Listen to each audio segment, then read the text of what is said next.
क्या वंदे मातरम वाला जो मसला है उस पर सेल्फ गोल कांग्रेस ने कर दिया? अगर आपने तय किया था कि हम केवल 2 स्टैंजा गाएंगे तो फिर आपने अपने तेलंगाना और कर्नाटक और हिमाचल के मुख्यमंत्री को ये क्यों नहीं कहा? राहुल गांधी दिल्ली में जो डीसीपी का दफ्तर है उसके सामने बैठ करके धरना दे रहे हैं। कोई ऐसी चीज जो हम एक्सपेक्ट नहीं करते हैं वो हो जाए अनएक्सपेक्टेड।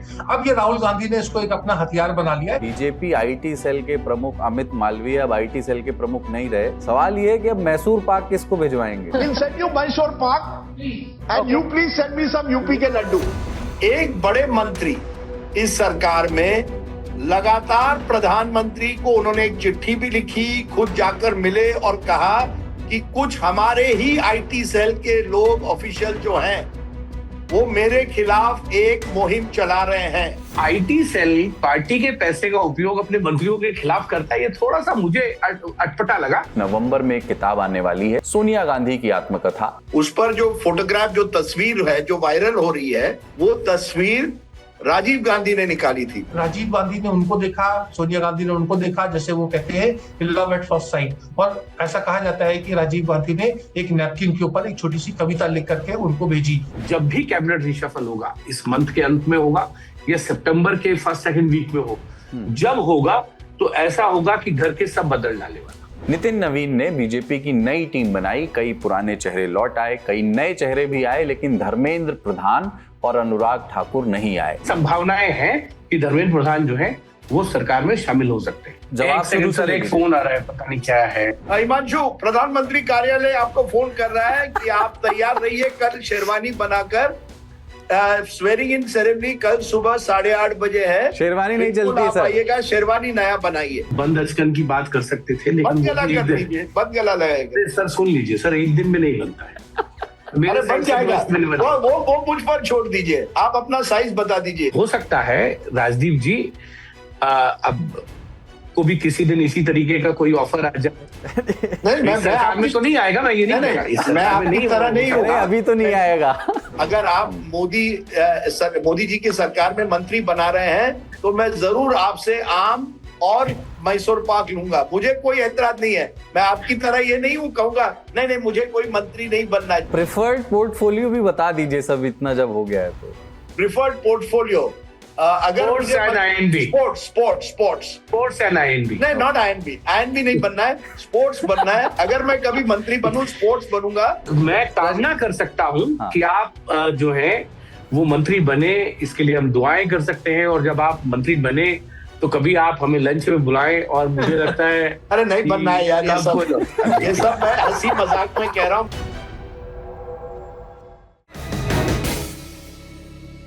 राष्ट्रगीत में छोड़ दिए गए अंतरे, सूची में छूटा हुआ नाम, कैबिनेट में खाली हुई कुर्सी और इतिहास की किताब में खाली छोड़ा गया एक पन्ना। इस हफ्ते की राजनीति कुछ ऐसी ही रही। वंदे मातरम के कुछ अंतरे गाए जाएं या पूरा गीत, कांग्रेस ने शायद इसे इतिहास और परंपरा का सवाल समझा, लेकिन बीजेपी ने इसमें भविष्य की राजनीति देख ली।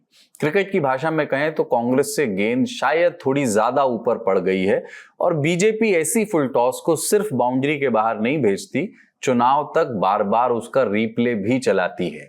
लेकिन आज कहानी सिर्फ उस गेंद की नहीं है, उन खिलाड़ियों की भी है जिनका नाम टीम शीट पर नहीं है।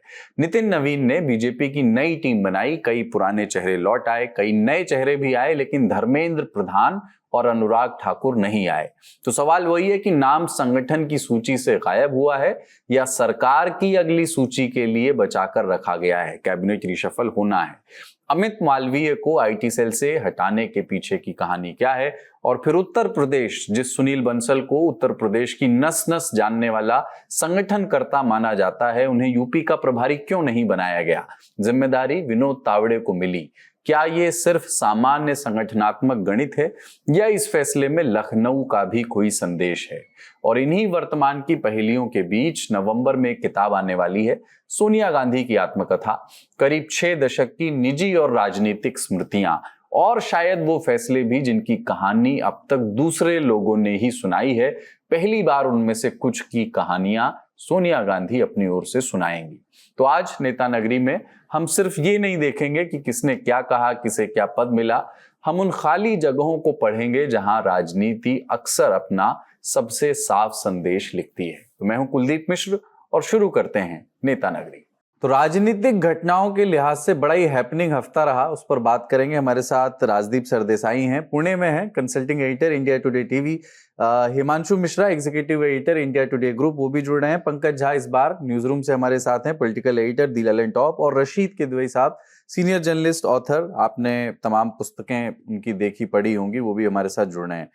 रशीद जी, आपसे शुरू कर रहा हूं क्योंकि अभी जब हम शुक्रवार को ये बातचीत रिकॉर्ड कर रहे हैं, राहुल गांधी इस समय दिल्ली में जो डीसीपी का दफ्तर है उसके सामने बैठ करके धरना दे रहे हैं पैलेट गन विक्टिम की ओर से एफआईआर दर्ज कराने की मांग को लेकर के। ये कब तय किया गया, अचानक कैसे हुआ ये? क्योंकि इसके पहले अचानक ऐसा तो नहीं है कि ये वंदे मातरम को लेकर के कंट्रोवर्सी हो रही थी, जिसको राजनीतिक पंडितों ने कहा कि कांग्रेस ने अपने अच्छे समय में everything was going well for Congress, एक सेल्फ गोल जैसा तो नहीं कर लिया, तो इसलिए फिर वो वापस पैलेट गन पर आ गए हैं लौट करके।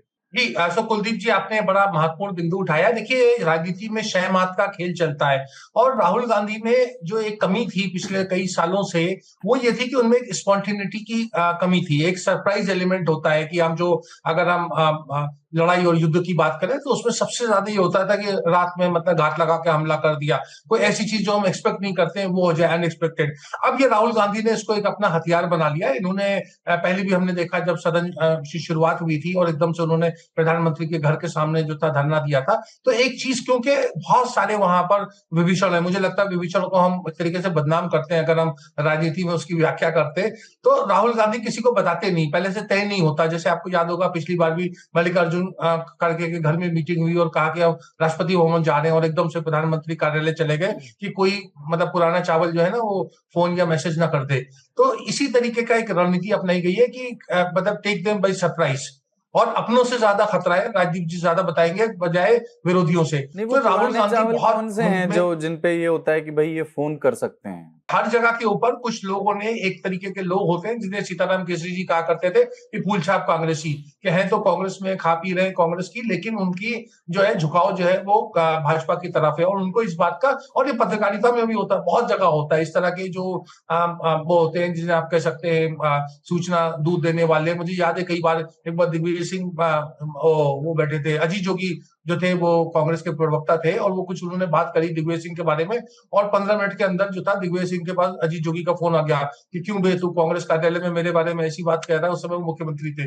तो क्या था, एक हमारा ही कोई बंधु था, वो इतनी देर में वहां चला गया और उसने दिग्विजय सिंह को जाके बता दिया कि अजीत जोगी ऐसी बात कह रहे हैं। तो ये राजनीति में बहुत होता है, हर जगह एक तरीके के एजेंट होते हैं और इस तरह के लोग होते हैं। तो राहुल गांधी अब बहुत ज्यादा सतर्क हो गए हैं, वो एक तरह के निपुण हो गए हैं, और वो उन्होंने, देखिए मीडिया, जो मेन स्ट्रीम मीडिया की हम बात कर रहे हैं उसको बाध्य कर रहे हैं। उनको एक तरीके से अघोषित बाइकआउट होता था, उनकी बात, उनके स्वर, उनकी वाणी, उनकी शख्सियत का कोई उल्लेख नहीं होता था। अब आप 3 घंटे से देख रहे हैं लगातार, जिस शुक्रवार की आप बात कर रहे हैं, कि राहुल गांधी स्क्रीन पे जमे हुए हैं। तो एक तरह की उनकी राजनीतिक उपलब्धि है, मतलब मैं इसको कहूंगा a great come back. Rahul Gandhi, जिनको लोगों ने बिल्कुल ऐसे थम्स डाउन कर दिया था, एकदम से उनके बारे में लोगों की एक रुचि, जिज्ञासा बढ़ गई है। ये मैं नहीं कहूंगा कि उन्होंने मैदान मान लिया, लेकिन जो भाजपा की सोची समझी रणनीति थी कि वंदे मातरम के जरिए कांग्रेस को घेरा जाए, पुराने घाव पर लगा करके, फिर वो हिंदू मुसलमान नैरेटिव, और राहुल गांधी को और कांग्रेस को भी पता है कि पूरी रणनीति जो है वो सिर्फ और सिर्फ कांग्रेस को नीचा दिखाने के लिए है, कि कहीं वो जेनजी और जो युवाओं में जो बेचैनी और तमाम माहौल है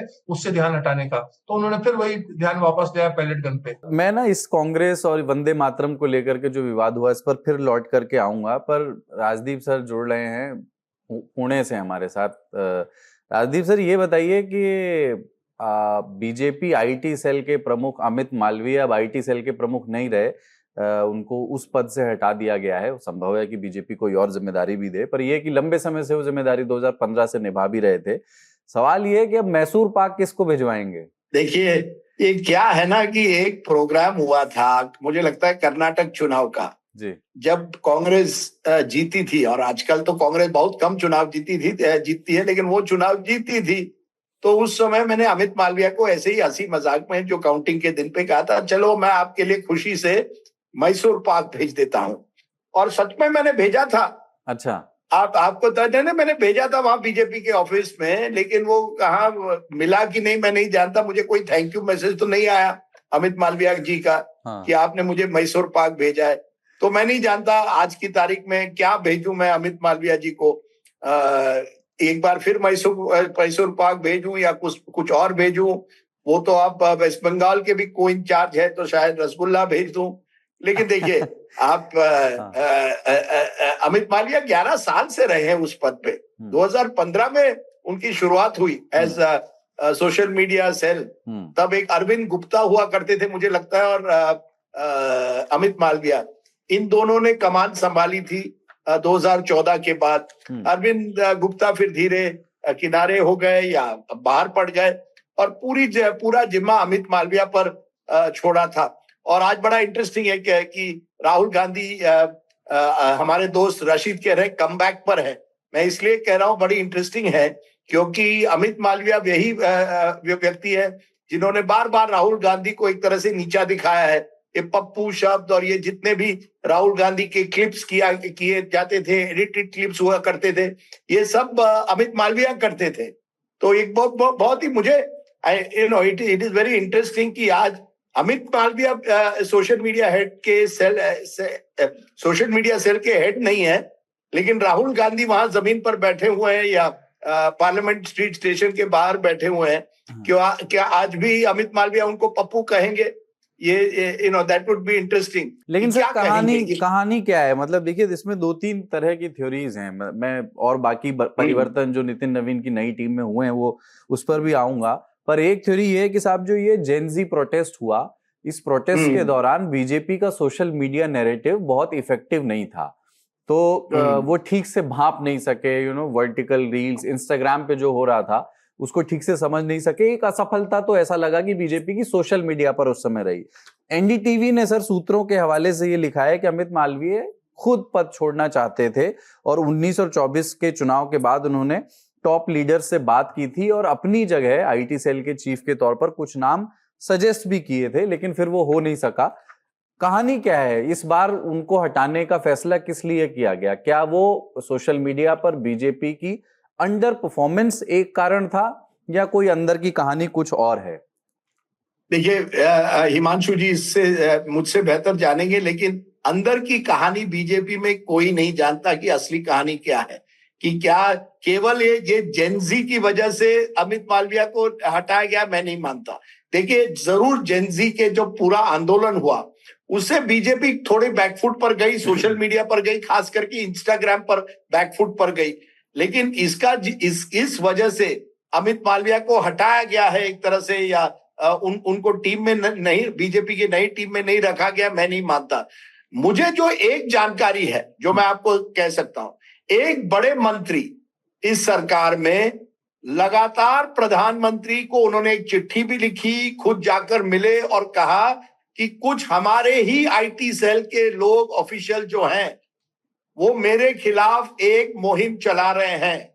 उन्होंने पेड इन्फ्लुएंसर्स को पैसे देकर मुझे नीचा दिखाने की कोशिश की है। ये उन्होंने एक चिट्ठी भी लिखी है, ये उन्होंने आरएसएस कार्यालय पर जाकर भी कंप्लेंट की है, और ये उन्होंने प्रधानमंत्री से खुद मिलकर कंप्लेंट की है कि जानिए हमारे पार्टी में कुछ लोग हैं जो आईटी सेल चलाते हैं या आईटी सेल से जुड़े हुए हैं, और वो एक बड़े बीजेपी ऑफिस बेरर के साथ भी जुड़े हुए हैं। उन्होंने मेरे खिलाफ साजिश करने की कोशिश की है, मुझे कमजोर करने की कोशिश की है। ये मैं इतना कह सकता हूँ। हिमांशु जी कंफर्म कर देंगे अगर नहीं, मैं राजदीप जी, क्योंकि राजदीप जी ने कहा एक मंत्री, उन मंत्री का नाम राजदीप जी आपसे मेरे ख्याल से 3 हफ्ते पहले नाम ले चुके हैं कि कुछ उन्होंने खुले तौर पर शिकायत की थी राजदीप जी को। राजदीप जी ने शो में नाम लिया था, तो मेरा मानना है मैं नाम दे देता हूँ। एक सेकंड, अरे सर आप दे दीजिए। मैं नहीं दूंगा, मैं नाम आप ही ने दिया था, आप ही दे दीजिए। मैं तो वो कह रहा हूँ कि आपने नाम दिया था, दर्शक समझदार है, आप दोबारा नाम दे देंगे तो कोई दिक्कत नहीं है। दूसरी चीज, आपने कहा अमित मालवीय ने उन मंत्री जी के खिलाफ जो है जो सोशल मीडिया इन्फ्लुएंसर्स हैं उनके जरिए कैंपेन चलवाया पैसा देके। नहीं, मैंने अमित मालवीय का नाम नहीं लिया। मैंने कहा उस मंत्री ने कहा कि हमारे आईटी सेल के कुछ लोगों ने इट मीन आईटी सेल चलाया। हाँ, मैं वही कह रहा हूँ, आईटी सेल क्योंकि अमित मालवीय के अंडर आता है और आपने कहा भी। अब आईटी सेल पार्टी के पैसे का उपयोग अपने मंत्रियों के खिलाफ करता है, ये थोड़ा सा मुझे अटपटा लगा, लेकिन हो सकता है उन मंत्री के पास पूरी जानकारी हो तो आप नाम बता देंगे तो और अच्छा होगा। नहीं, देखिए ऐसा है, मैं बताता हूं। नितिन गडकरी जो मंत्री हैं, उन्होंने ये जो पूरा E20 प्रकरण हुआ है, उनके लोगों का कहना है कि गडकरी जी के खिलाफ 1 साल से एक कैंपेन चलाया जा रहा है जिसमें पेड इन्फ्लुएंसर्स थे। गडकरी के टीम ने जांच की और उन्होंने कहा उनमें से जो कुछ पेड इन्फ्लुएंसर्स थे वो किसी आईटी सेल के लोग, बीजेपी के ही आईटी सेल के कुछ लोगों के साथ उनके तार जुड़ते हैं। क्योंकि क्या हो रहा है कि आईटी सेल भी कई दफा अब आउटसोर्स करता है, एक सोशल मीडिया टीम को आउटसोर्स किया जाता है कि आप ये करिए वो करिए। अब ये गडकरी जी टीम का आरोप है, लेकिन मैं इतना कह सकता हूं, गडकरी जी ने आरएसएस के सामने और प्रधानमंत्री के सामने एक कंप्लेंट की है कि जिस तरह से ये पूरा उनका कहना है, ये मैं नहीं कह रहा कि वो सही है, उनका कहना है कि एक कैंपेन चलाया जा रहा है। मैं ये भी नहीं कह रहा हूं कि इस वजह से अमित मालविया को हटाया गया है, क्योंकि गडकरी जी ने कहीं अमित मालविया पर्सन का नाम नहीं लिया है। उन्होंने कहा कि आईटी सेल के कुछ लोग मेरे खिलाफ ही किसी एक बीजेपी अधिकारी के इशारे पर मेरे खिलाफ एक कैंपेन चला रहे हैं। अब इसमें देखिए, मुझे अभी भी लगता है कि 11 साल बाद बीजेपी को लगा चेंज तो होना है। कभी कभी हम जो पत्रकार हैं, हम समझते हैं हर चीज में साजिश है। 11 साल बड़ा लंबा समय होता है आईटी सेल। और आपको देखिए, अमित मालविया के बारे में आपको ये मानना पड़ेगा, वो कंट्रोवर्शियल है। उन्होंने कई चीजें जो की है, जैसे जिस तरह से नेहरू पर खास करके आरोप किया है, वो कई लोगों को अच्छा नहीं लगा, क्योंकि उन्होंने नेहरू और विजय लक्ष्मी पंडित या नयनतारा सहगल के पिक्चर दिखा के कहा, ही ट्राई टू शो कि जैसे नेहरू कोई वुमनाइजर है। एक कुछ जो चीजें हुई उससे कई लोग नाराज थे, नहीं, लेकिन इसके बावजूद ये मानना पड़ेगा, ऐसा होता तो निशिकांत दुबे इस पार्टी के सांसद हैं। पार्टी ऐसा लगता है कि उनको एक घोषित मिशन पे रखती है जिसमें नेहरू गांधी परिवार को वो टारगेट पर रखें, और निशिकांत दुबे बहुत सुरक्षित सेफ जगह पर है, कोई उन पे कार्रवाई नहीं हो रही है बीजेपी की ओर से। नहीं, ये बात सही है। और ये जानिए, अमित मालविया के दौर में बीजेपी के फेसबुक हो, ट्विटर हो, फॉलोअर्स कितने बड़े, बहुत बड़े। नहीं, BJP was first of the mark पे। सर आपकी, मैं सिर्फ एक चीज बता देता हूं, सिर्फ कॉन्टेक्स्ट के लिए, फिर अपन आईटी सेल से आगे बढ़ेंगे। यूट्यूब से जुड़े आंकड़े जारी करती है एक संस्था डेटा बीइंग्स। उसने 1 से 7 अगस्त, एक ही हफ्ते का है ये, 1 से 7 अगस्त के बीच जो आंकड़ा जारी किया, उसके मुताबिक कांग्रेस का चैनल 2 करोड़ 19 लाख व्यूज के साथ, यूट्यूब की बात मैं कर रहा हूं, सभी राजनीतिक पार्टियों और नेताओं के चैनलों की लिस्ट में पहले नंबर पर था। कांग्रेस का व्यू शेयर 33% था। इंडियन यूथ कांग्रेस का चैनल 1 करोड़ 39 लाख व्यूज के साथ और 21% व्यूज की हिस्सेदारी के साथ सेकंड नंबर पर था। राहुल गांधी का व्यक्तिगत चैनल 1 करोड़ 14 लाख व्यूज के साथ तीसरे नंबर पर था, और चौथे नंबर पर प्रधानमंत्री नरेंद्र मोदी का चैनल था 62 लाख व्यूज के साथ। यूट्यूब पर या सोशल मीडिया पर पिछले कुछ दिनों से, स्पेशली आफ्टर जेनजी प्रोटेस्ट, एक चेंज की दरकार तो लग रही थी बीजेपी की ओर से कि अब इसमें एक फ्रेशनेस आनी चाहिए, ज्यादा युवाओं, यूथफुल लोगों के लिए होना चाहिए। ये अगर आप डेटा देखें तो ऐसा लगता नहीं है कि उन्होंने किया है 14 से 22, 23, 24 तक, 25 तक बहुत अच्छा परफॉर्म किया, पर 26 वाला जो साल है वो बीजेपी के लिए सोशल मीडिया पर बहुत चैलेंजिंग साल रहा है। नहीं, देखिए, केवल 26 ने, आप 24 के आंकड़े लीजिए। जनरल इलेक्शन के पहले भी ऐसा नजर आ रहा था कि पहली बार कांग्रेस पूरी तरह से भाजपा को टक्कर दे रहा है। आप देखिए, तब भी आंकड़े निकालिए। उसके पहले 2015 और 23 के बीच में बीजेपी बिल्कुल अनचैलेंज थी सोशल मीडिया पर। 23 के बाद, 24 के बाद, मैं कहूंगा 24 के चुनाव के बाद चुनौती मिलनी शुरू हुई। हाँ, एक तरह से कंपटीशन शुरू हुई। 26 में जिस तरह से ये जेनजी का आंदोलन हुआ, उससे खास करके इंस्टाग्राम पर ऐसा लगा कि भाजपा और उनके जो भाजपा के इन्फ्लुएंसर्स है वो थोड़े कमजोर पड़ रहे थे। लेकिन मैं अभी भी ये नहीं मानता कि यही एक वजह है कि अमित मालविया को हटाया गया। मैं अभी भी लगता है कि आई वोंट बी सरप्राइज कि अगले 2-3 महीनों में अमित मालविया कोई और बड़ी या नई जिम्मेदारी मिल जाए, अकोमोडेट किया जाएगा। देखिए, अमित मालविया जी को अमित शाह चाहते हैं, अमित शाह जी ने ही एक तरह से उनको, वो एक बैंकर हुआ करते थे, उन्होंने फिर वो फ्रेंड्स ऑफ बीजेपी से जुड़े हुए थे। 2014 में उन्होंने जो क्या था, मोदी 2 का जो कैंपेन था या बीजेपी 272, उसमें वो हिस्सेदार थे और उनको बीजेपी में एक तरह से ये जो पद दिया गया, ये अमित शाह के टाइम पे दिया गया था। अब अमित शाह जी है ना वही के वही, तो मैं नहीं मानता कि अमित मालवीय जी को, जैसे हम लोग क्या है ना, हम लोगों को, कुछ लोगों, मैं अभी भी कह रहा हूं, मैं उनको मैसूर पाक देने के लिए तैयार हूं। मैं ये देखिए, ये मैं उनमें से नहीं हूं कि आज अमित मालवीय किनारे पर हो गए हैं, हटाए गए हैं। मुझे लगता है आई वोंट बी सरप्राइज, अगले 2-3 महीनों में अमित मालवीय कुछ ना कुछ कमबैक करेंगे बीजेपी में। उन्होंने अपनी जड़ें अमित शाह के जरिए एक तरह से पार्टी में कुछ लोगों को वो नापसंद है, कुछ लोगों को वो पसंद भी हो सकते हैं। हिमांशु जी, अमर उजाला के पत्रकार हैं राजकिशोर, पुराने पत्रकार हैं, उन्होंने अखबार में ये खबर लिखी है कि 2 दर्जन मंत्री इधर उधर होने वाले हैं इस बार के कैबिनेट रीशफल में। आपके पास इस बारे में क्या सूचना है? देखिए कुलदीप जी, कैबिनेट रीशफल को लेकर जो सरकार की तैयारियां वो पहले से चल रही है। हम लोगों ने जो हिमांशु जी का नाम है कि नहीं उनमें? सर, अगर अब मैं कहूं कि हो जाए तो आपके मुंह में क्या घी शक्कर? अरे वाह! लेकिन घी शक्कर क्या, आप मैसूर पाक क्या, सारे प्रदेशों की जो सबसे जो बढ़िया मिठाइयां हैं वो सब आपके घर पे पहुंच जाएंगी। चलो, वेरी गुड। लेकिन ऐसा नहीं होने वाला है। अच्छा, ये बताइए सर, 2 दर्जन मंत्री, क्या 2 दर्जन मंत्री इधर उधर होंगे? देखिए क्या ये इतिहास का, नरेंद्र मोदी सरकार के इतिहास का सबसे बड़ा कैबिनेट रीशफल होगा?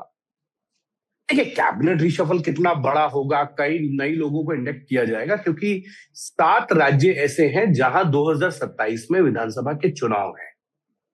उस परिप्रेक्ष्य में देखिए, उत्तर प्रदेश है, उसमें उत्तराखंड है, पंजाब है, मणिपुर है, गोवा है। गोवा, और आप अगर मणिपुर को छोड़ भी दें क्योंकि वो छोटे स्टेट है, गोवा से वैसे ही एक मंत्री है वहां पर, श्रीपद नायक, मणिपुर से अभी नहीं है, पिछली सरकार में थे 2019 तक। लेकिन मैं आपसे कह रहा हूं कि जब होगा, बहुत बड़ा होगा, उसमें सबसे बड़ा फेरबदल जो है वो राज्य मंत्रियों के स्तर पर होगा। कैबिनेट मंत्रियों के विभाग बदले जा सकते हैं, और ये हमेशा हुआ है। ज्यादातर हम सब ने देखा है, जब भी कैबिनेट रिशफल होता है तो बहुत से मंत्रियों के विभाग जो है वो बदले जाते हैं। 2021 में भी हमने देखा था। और जिन मंत्रियों के पास एक से ज्यादा विभाग हैं, मंत्रालय हैं, उनके विभागों को भी कम किया जा सकता है। देखिए, अश्विनी वैष्णव है, उनके पास 3 विभाग हैं। ज्योतिरादित्य सिंधिया है, उनके पास 3 विभाग है। तो इस तरीके से कई ऐसे मंत्री हैं जिनके पास कई अधिक विभाग हैं, या कई एक राज्य मंत्री हैं जो 2 या 3 मंत्रालयों के अंदर अगर राज्य मंत्री की जिम्मेदारी निभा रहे हैं, तो उनको भी कम किया जा सकता है, और कुछ लोगों को परफॉर्मेंस के आधार पर हटाया जा सकता है। इसकी रिपोर्ट हमने कुलदीप जी की थी कि 2 साल के अंदर मंत्रियों का परफॉर्मेंस क्या है, मंत्रियों की जो भी अचीवमेंट है 2 साल की, उसका ब्यौरा मांगा गया था, उसका रिकॉर्ड पूरा मांगा गया, और जो आप अचीव नहीं कर पाए वो क्यों नहीं कर पाए। अब जो पिछली कैबिनेट हुई ना, उसमें बड़ा इंटरेस्टिंग हुआ, सभी मंत्रियों की जो सोशल मीडिया परफॉर्मेंस रिपोर्ट है वो उनको दी गई कि आप ट्विटर पे कितने एंगेज रहते हैं, कितने आपका उस पर रीच है, ये सारी चीजें बताई गई।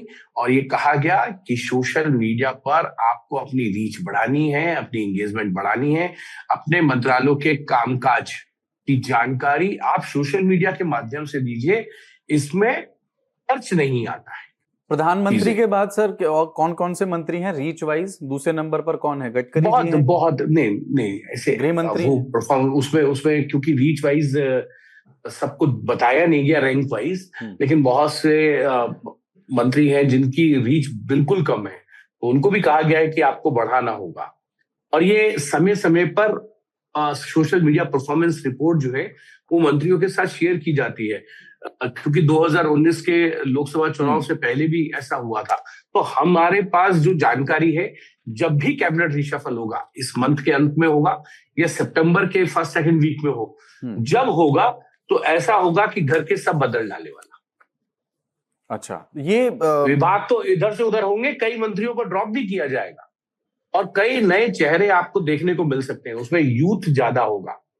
अच्छा, सिर्फ एक बार मंत्रालयों का जिक्र कर सकते हैं जिसमें most likely to see changes की, जैसे ये एक थ्योरी निकाली गई कि पीयूष गोयल को अब पार्टी ने अपना कोषाध्यक्ष बना दिया है और पार्टी एक पद और एक व्यक्ति एक पद पर यकीन करती है। अपवाद कुछ हो सकते हैं, एक आध कुछ अपवाद हुए हैं हमारे यहाँ पर, तो क्या वो पीयूष गोयल मंत्री नहीं रहेंगे? यानी वहां पर एक कॉमर्स मिनिस्ट्री में एक नया चेहरा दिख सकता है। कई लोग वित्त मंत्री को लेकर के बात चल रही है, सोशल मीडिया की जो गप है वो बता रहा हूँ कि शायद वित्त विभाग, वित्त मंत्रालय में कोई पद बदलाव देखने को मिले। तो कौन से मंत्रालय हैं जिनमें most likely to see changes? मैं ये नहीं कह रहा हूं कि होने वाला है। देखिए, किन मंत्रालयों में चेंज होने की संभावनाएं हैं, ये इसका कोई भी डेटा स्पेसिफिक है नहीं। सर आपके पास तो होगा, आप खुल के बताइए। मैं वही कह रहा हूं, कुलदीप जी मैं वही कह रहा हूं, क्योंकि प्रधानमंत्री टाइम टू टाइम सेक्रेटरीज की मीटिंग करते हैं। अभी 2 दिन पहले उन्होंने सभी सेक्रेटरीज की एक मीटिंग की, प्रगति की मीटिंग करते रहते हैं। वहां पे हर मंत्रालय के कामकाज का जानकारी लेते हैं और उनके प्रोजेक्ट क्यों रुके हैं, वो सारी चीजें उनके पास होती है। दूसरी आपने जो बात कही है, वो पीयूष गोयल, क्योंकि उनको पार्टी का कोषाध्यक्ष बनाया गया, एक व्यक्ति एक पद का जो थ्योरी है, वो थ्योरी लागू नहीं होती है में। जब आपको किसी को हटाना होता है तब लागू होगी, जब नहीं हटाना होगा तो उनको लागू नहीं होती। एक बार हम लोग पार्टी के एक बड़े सीनियर नेता से बात कर रहे थे कि पार्टी का संविधान ये कहता है, उन्होंने कहा भाई संविधान पार्टी से है, पार्टी संविधान से नहीं है। इस चीज को आप बहुत अच्छी तरीके से जान लीजिए, समझ लीजिए।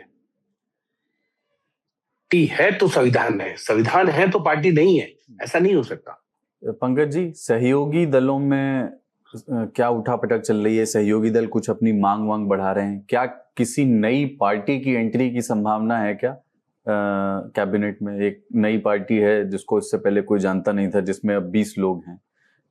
एक पार्टी है जो विपक्ष के साथ हुआ करती थी, तमिलनाडु की डीएमके, और ऐसा कहा जाता है कि अब जब भी डिलिमिटेशन बिल आएगा तो शायद डीएमके एब्सटेन करके हेल्प कर सकती है बिल को पास करने में। अभी सुगबुगाहट हैं, मालूम नहीं क्या होगा। क्या डीएमके की एंट्री की संभावना है?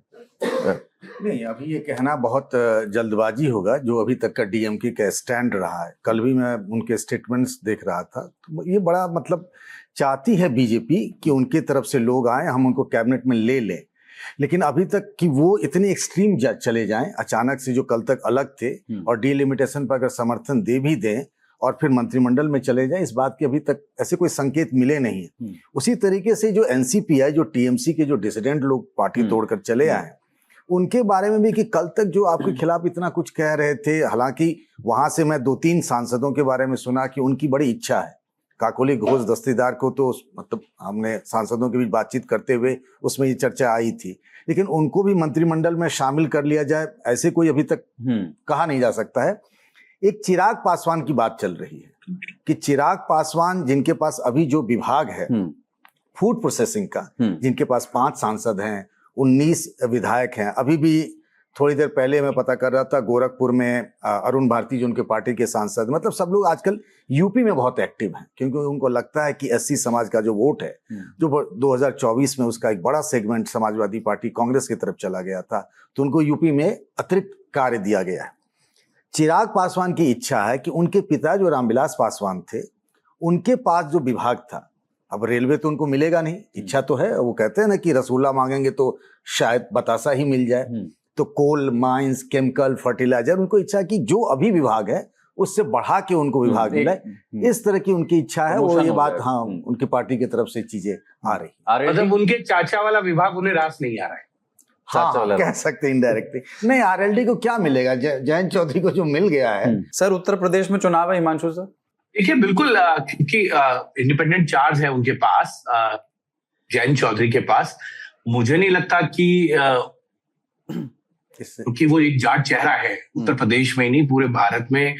भारतीय जनता पार्टी की सरकार में अगर कोई जाट है पहले तो वो जयंत चौधरी है, और उत्तर प्रदेश के चुनाव को मद्देनजर रखते हुए अगर उनका प्रमोशन हो जाए तो इसमें कोई अतिशोक्ति नहीं होनी चाहिए।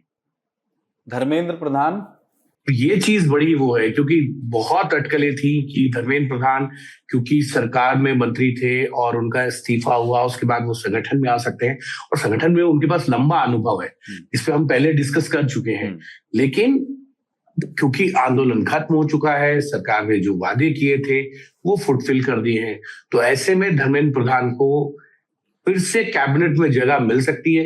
हाँ, कोई दो राय नहीं है, क्योंकि संगठन वाली नई टीम में उनका नाम नहीं है, तो जैसे नहीं उनका है, और और अनुराग ठाकुर का भी नाम नहीं है, तो ये अनुराग ठाकुर का भी नहीं, और मेक सेंस कि ये दोनों शायद कैबिनेट में जाएं। बिल्कुल बिल्कुल, इस पे हो सकता है कि ये दोनों कैबिनेट में आपको दिखाई दे, क्योंकि जेपी नड्डा जो है वो गुजरात से सांसद है, सही है, वो हिमाचल के हैं और हिमाचल से 4 सांसद आते हैं। अब अनुराग ठाकुर क्यों नहीं मंत्री बने, तो उसका सबसे बड़ा कारण ये था कि जेपी नड्डा सरकार में शामिल हो गए थे, उनके पास 2 विभाग आए, तो ऐसे में अनुराग ठाकुर क्योंकि बहुत छोटे स्टेट यानी हिमाचल से हैं और जेपी नड्डा भी वहीं से थे, तो इसलिए उनको मंत्री नहीं बनाया गया। लेकिन ये माना जा रहा था कि अनुराग जो है वो संगठन में आ सकते हैं, बड़ी जिम्मेदारी, जनरल सेक्रेटरी बनाए जा सकते हैं, लेकिन ऐसा नहीं हुआ। उनकी सरकार में एडजस्टमेंट हो सकती है, क्योंकि 2027 के अंत में जब हिमाचल के विधानसभा चुनाव होने हैं, उसके बाद नजर उनको प्रमोट किया जा सकता है, उनको फिर से कैबिनेट में जगह मिल सकती है, और वो पहले कैबिनेट मंत्री रहे हैं, पहले एमओएस रहे और फिर 2021 में उनको कैबिनेट मंत्री, सूचना प्रसारण, फुल फ्लेज और यूथ एंड स्पोर्ट्स खेल मंत्री भी रहे हैं। हाँ, और अभी सूचना प्रसारण मंत्री का जो काम है वो अश्विनी वैष्णव के पास है, जिनके पास 3 मंत्रालय हैं। 3 मंत्रालय है कि वो तो धर्मेंद्र प्रधान का भी, क्योंकि उनका भी फिर से एडजस्टमेंट हो सकता है, क्योंकि जिस चीजों पर इस्तीफा हुआ था वो सारी चीजें अब रिजॉल्व हो चुकी हैं, सरकार आगे बढ़ गई है, और जब कैबिनेट रिशफल हो तो धर्मेंद्र प्रधान फिर से शपथ लेते हुए दिखाई दे सकते हैं, और वो प्रधानमंत्री का प्रोग्रेटिव है। मैं आपको सरकार में शामिल किया जाए नहीं किया जाए, लेकिन इसकी संभावनाएं हैं कि धर्मेंद्र प्रधान जो है वो सरकार में शामिल हो सकते हैं। मैं आपको बड़ी एक इंटरेस्टिंग स्टोरी देता हूँ कुलदीप जी। आप लोग तो सब नेताओं के बारे में बात कर रहे हैं, सहयोगी दल से कौन, सरकार भाजपा से कौन। कुछ दिन पहले मैं एक बड़े अधिकारी से मिला था, उन्होंने कहा प्रधानमंत्री, गौर से सुनिए, प्रधानमंत्री चाहते हैं कि एन चंद्रशेखरन, जो टाटा सन्स के चेयरमैन थे, जिन्होंने अभी इस्तीफा दिया है टाटा सन्स का से, और फरवरी 2027 तक उनकी टर्म है, प्रधानमंत्री चाहते हैं कि एन चंद्रशेखरन को एक बड़ी रिस्पॉन्सिबिलिटी दी जाए। अब ये क्या रिस्पॉन्सिबिलिटी है, कैसी है, लेकिन ये एक नाम दिया गया मुझे कि don't be surprised if in the months ahead, ऐसा नहीं है कि इस कैबिनेट में, लेकिन कि उनको या मंत्री ही बनाया जाए, लेकिन उनको कोई एक बड़ी रिस्पॉन्सिबिलिटी देना चाहते हैं। उनकी बड़ी अच्छी ट्यूनिंग है प्रधानमंत्री जी मोदी जी के साथ, तो उनको शायद कुछ मिल सकता है, ऐसी संभावना है। एक और नाम पहले चला था जो अब प्रिंसिपल सेक्रेटरी हैं, शक्तिकांत दास, जो रिजर्व बैंक ऑफ इंडिया के गवर्नर थे, उनका भी नाम बीच में चला था कि क्या उनको शायद वित्त मंत्रालय भी मिल सकता है। लेकिन राजदीप जी शक्तिकांत दास जो है अभी प्रिंसिपल सेक्रेटरी प्राइम मिनिस्टर 2 है, तो मुझे अब उसकी संभावनाएं जो है वो कम लगती है। बिल्कुल, मैंने आपको एक नया नाम, वो ऑलरेडी कैबिनेट रैंक पे भी है। नहीं ये सब है, लेकिन आप जानते हैं कि कोई नरेंद्र मोदी जी की सरकार में उसमें कोई दो राय नहीं। सरप्राइज ऑलवेज होता है। सरप्राइज एलिमेंट कौन हो सकता है उस दिन, ये कहना बहुत मुश्किल है। अगर कल मैं आपको देखूं वहां, मुझे नहीं देखेंगे आप इसकी दरबार हॉल में बैठे हुए, तो मैं सरप्राइज नहीं रहूंगा। सर मैं आपको बता देता हूँ, मैं दरबार हॉल कभी नहीं गया और एट होम प्रोग्राम में भी नहीं गया, जहां आप कई बार गए होंगे, मैं तो वहां पे भी नहीं गया। आपने और सर पूरा सुन लीजिए सर, पहले अशोक हॉल में भी होता था, लेकिन मैं कभी नहीं गया हूँ, और ना ही मेरी कोई ऐसी इच्छा है कि मैं वहां जाऊं। मैं आपको एक बड़ी अच्छी स्टोरी इसी पर बताता हूँ, राशिद भाई भी जानेंगे। क्या हुआ कि 1991 में जब नरसिम्हा राव प्रधानमंत्री बने, ठीक है, तो उसके कुछ दिन पहले मनमोहन सिंह जो थे वो बीसी शुक्ला को मिले थे, उन्होंने नमस्कार किया था। मुझे लगता है तब वो साउथ के सेक्रेटरी थे या ब्यूरोक्रेट थे, मनमोहन सिंह जी साउथ कमीशन में शायद वो अध्यक्ष थे, तो वो वीसी शुक्ला जी को मिले थे और वीसी शुक्ला जी को नमस्कार किया था और एक मैसेज एक तरह से दिया था कि I am available for any assignment, कोई असाइनमेंट अगर हो सरकार में मैं आ सकता हूं। तो जिस दिन मंत्री स्वेरिंग इन सेरेमनी थी तो वीसी शुक्ला अपनी बड़ी गाड़ी में आ गए वहां राष्ट्रपति भवन और वो चढ़ने लगे जो सीढ़ियां है राष्ट्रपति भवन की। उन्होंने देखा कि वहां मनमोहन सिंह भी उनके साथ चढ़ रहे थे, तो उन्होंने कहा मनमोहन सिंह नमस्कार, हाँ you are here, very good, नमस्कार, गुड टू सी यू। ऐसे उन्होंने भी वीसी शुक्ला ने उनको नमस्कार किया। तब वीसी शुक्ला एक बड़े कांग्रेस के नेता थे, वो तो 75 में controversial I&B minister Indira Gandhi के कैबिनेट में थे।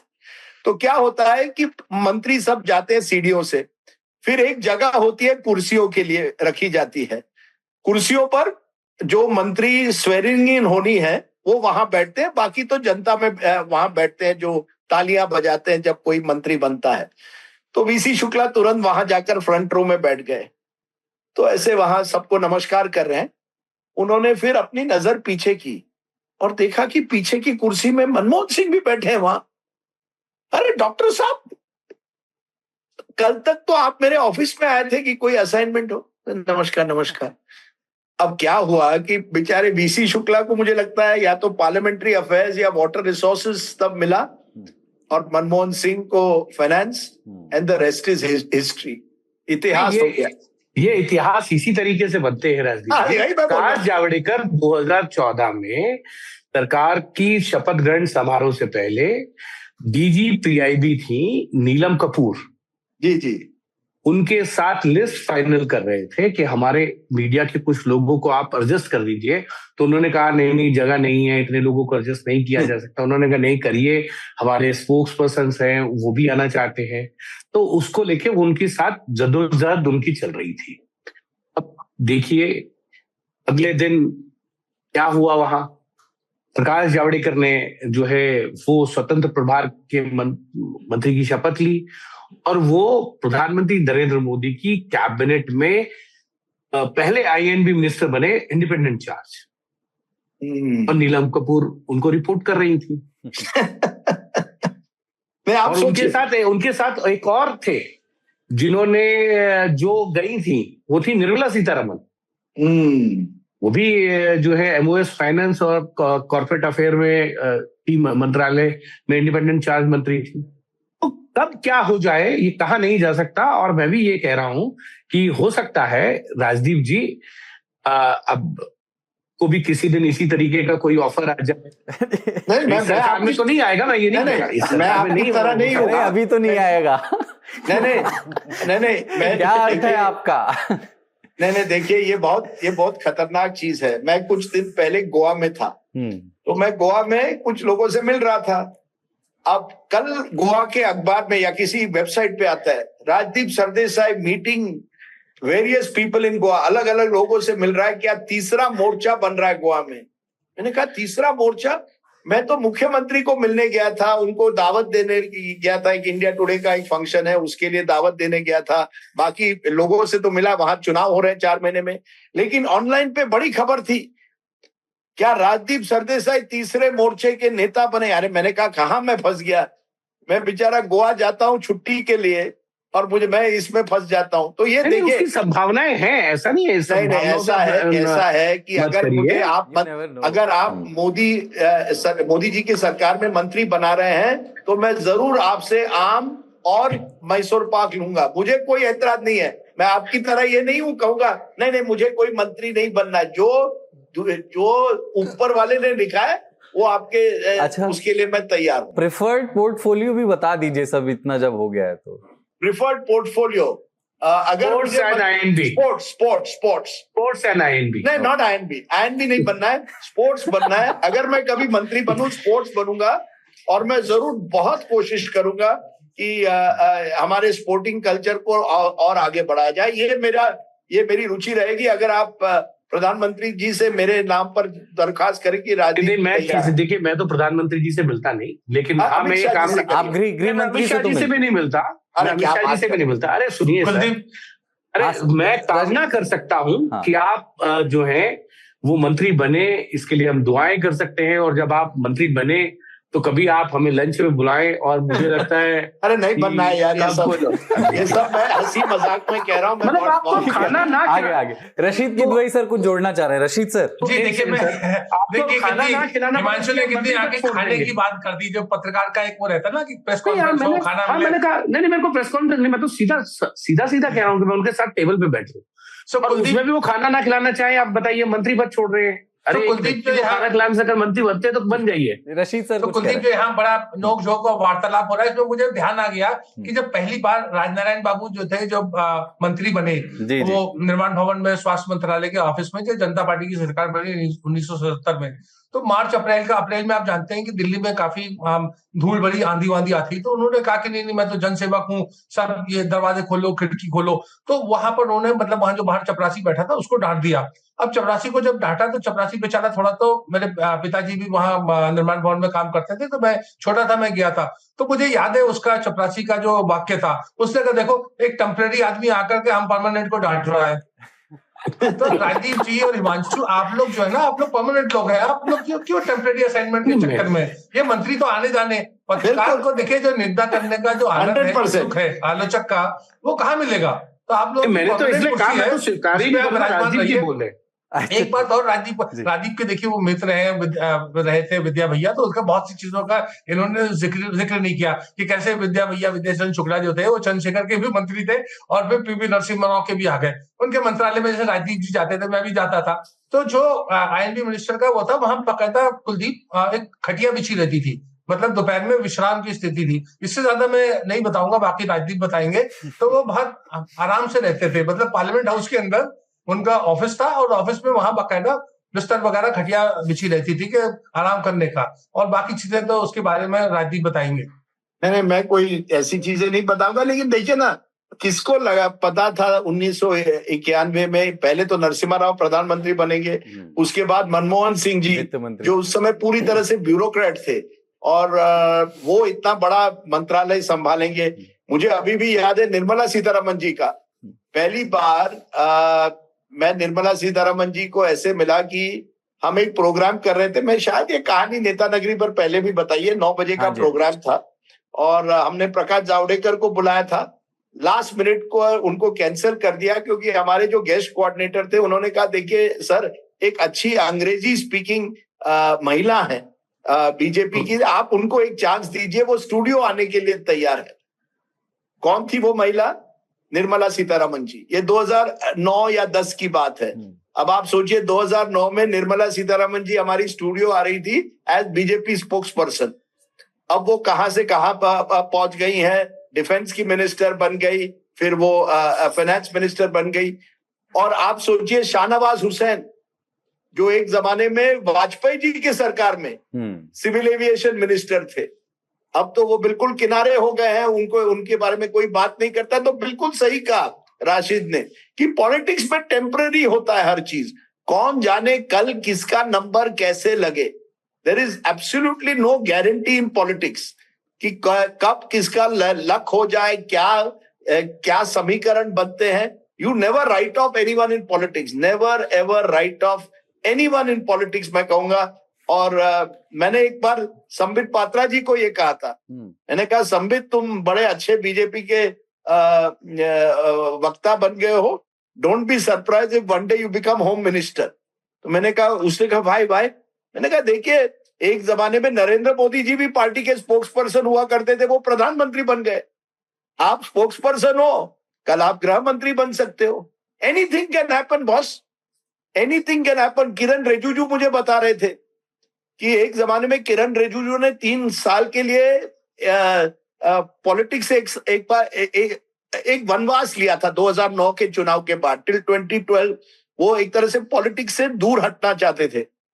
और 2014 के बाद देखिए लगातार एक मंत्रालय के बाद एक मंत्रालय मिला। पहले एमओएस बने होम में, अब वो पार्लियामेंट्री अफेयर्स के मंत्री है, फुल मंत्री, फिर माइनॉरिटी अफेयर्स भी बन गए हैं। यू नो एनीथिंग, कब क्या करवट कैसी बदलती है, हु नोज इन पॉलिटिक्स।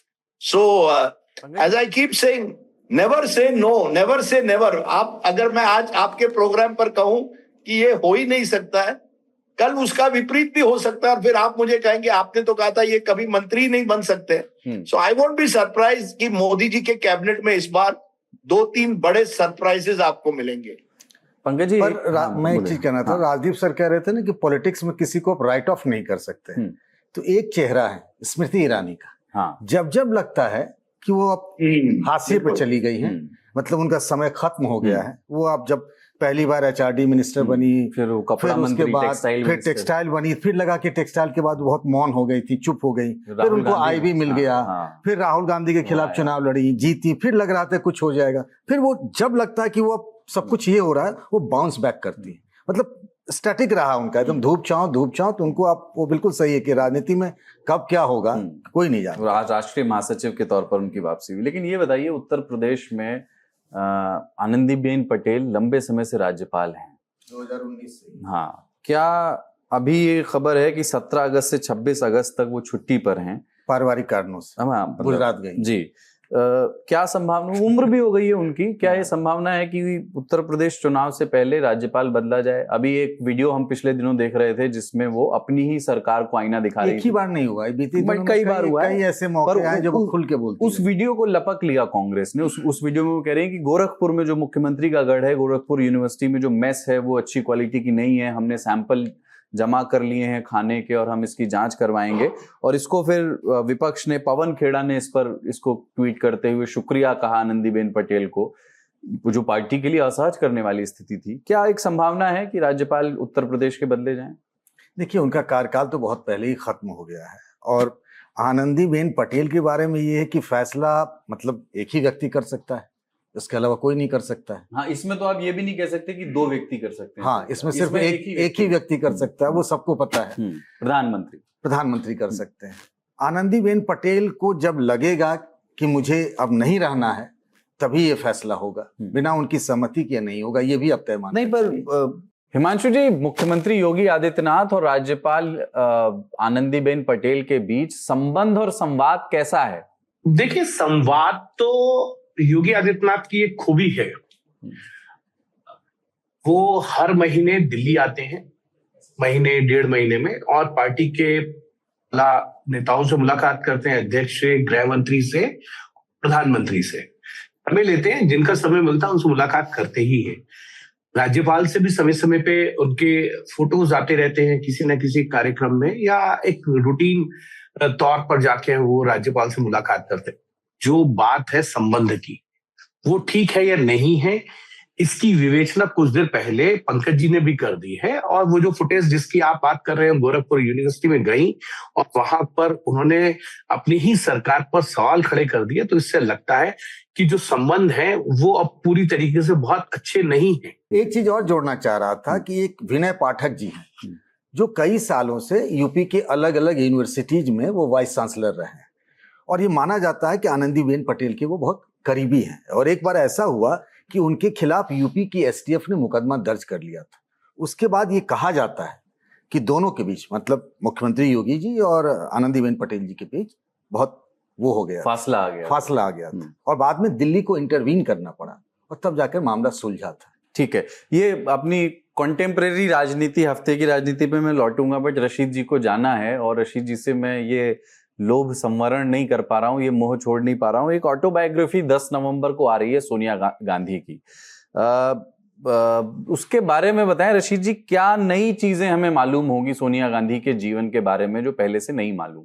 जी, सो कुलदीप, देखिए, जो राजनेता एक ऑटोबायोग्राफी लिखता है उसमें बहुत कुछ चीजें होती है और एक तरीके का एक ऑथेंटिक अकाउंट होता है। हम उसमें प्रश्न कर सकते हैं कि उसमें ये नहीं जोड़ा, वो नहीं जोड़ा, लेकिन वो एक बहुत ही अच्छा एक दस्तावेज होता है। तो उसमें अनगिनत प्रश्न है। अगर कुलदीप हम इस पर चर्चा करें और राजदीप है तो हमारी पूरी शाम इसके ऊपर निकल जाएगी। लेकिन मोटे मोटे तौर पर क्या कारण रहा कि उनकी जो थी नरसिम्हा राव से नहीं बनी, क्या कारण था अमिताभ बच्चन और उनके बीच में जो बहुत अच्छा एक भाई बहन का रिश्ता था, जो राहुल गांधी, प्रियंका गांधी अमिताभ को अपना मामू कहते थे। जब सोनिया गांधी जनवरी 1968 में पहली बार भारत आई तो उस समय एक प्रश्न ये उठा कि वो क्या किसी होटल में रहेंगी, इंदिरा गांधी की होने वाली बहू इंदिरा गांधी के प्रधानमंत्री के घर में नहीं रह सकती थी। तो वो अमिताभ बच्चन, जो उनके पिताजी जो थे हरिवंश राय बच्चन, तेजी बच्चन, उनके घर में ही गुलमोहर पार्क में रही और बाकायदा वहां मेहंदी की रस्म हुई। बच्चे जो बाद में राहुल गांधी, प्रियंका गांधी उनको मामू करके संबोधित करते थे। तो क्या वजह हुई कि वो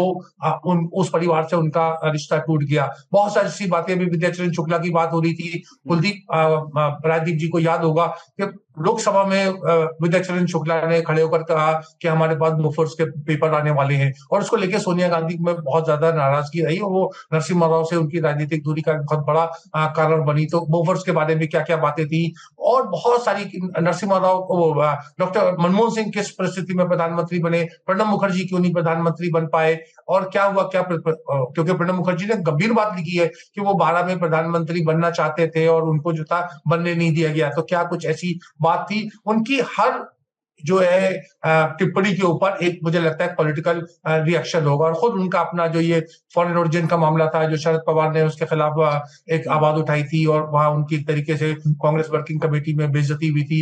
हिंदू धर्म की उनकी आस्था के बारे में क्या है कुलदीप, बहुत कम लोगों को पता है कि मतलब ये चर्च ऑफ नॉर्थ इंडिया ने बाकायदा एक बयान जारी किया था। उन्होंने कहा था कि सोनिया गांधी एक प्रैक्टिसिंग क्रिश्चियन नहीं है। सोनिया गांधी जब तिरुपति में गई तो उन्होंने वहां रजिस्टर में लिख के आई ये बात और गंभीर बात लिख के आई। उन्होंने कहा कि मैं अपने पति और अपनी जो सास का जो धर्म है उसको मैं फॉलो करती हूँ। और कांग्रेस ने कुलदीप 1999 में महत्वपूर्ण बिंदु था, एक कांग्रेस का वर्किंग कमेटी ने रेजोल्यूशन पास किया और रेजोल्यूशन की केवल एक पंक्ति मैं आपको बताऊंगा, उसमें लिखा है कि Hinduism is a sole guaranteed of secularism in India.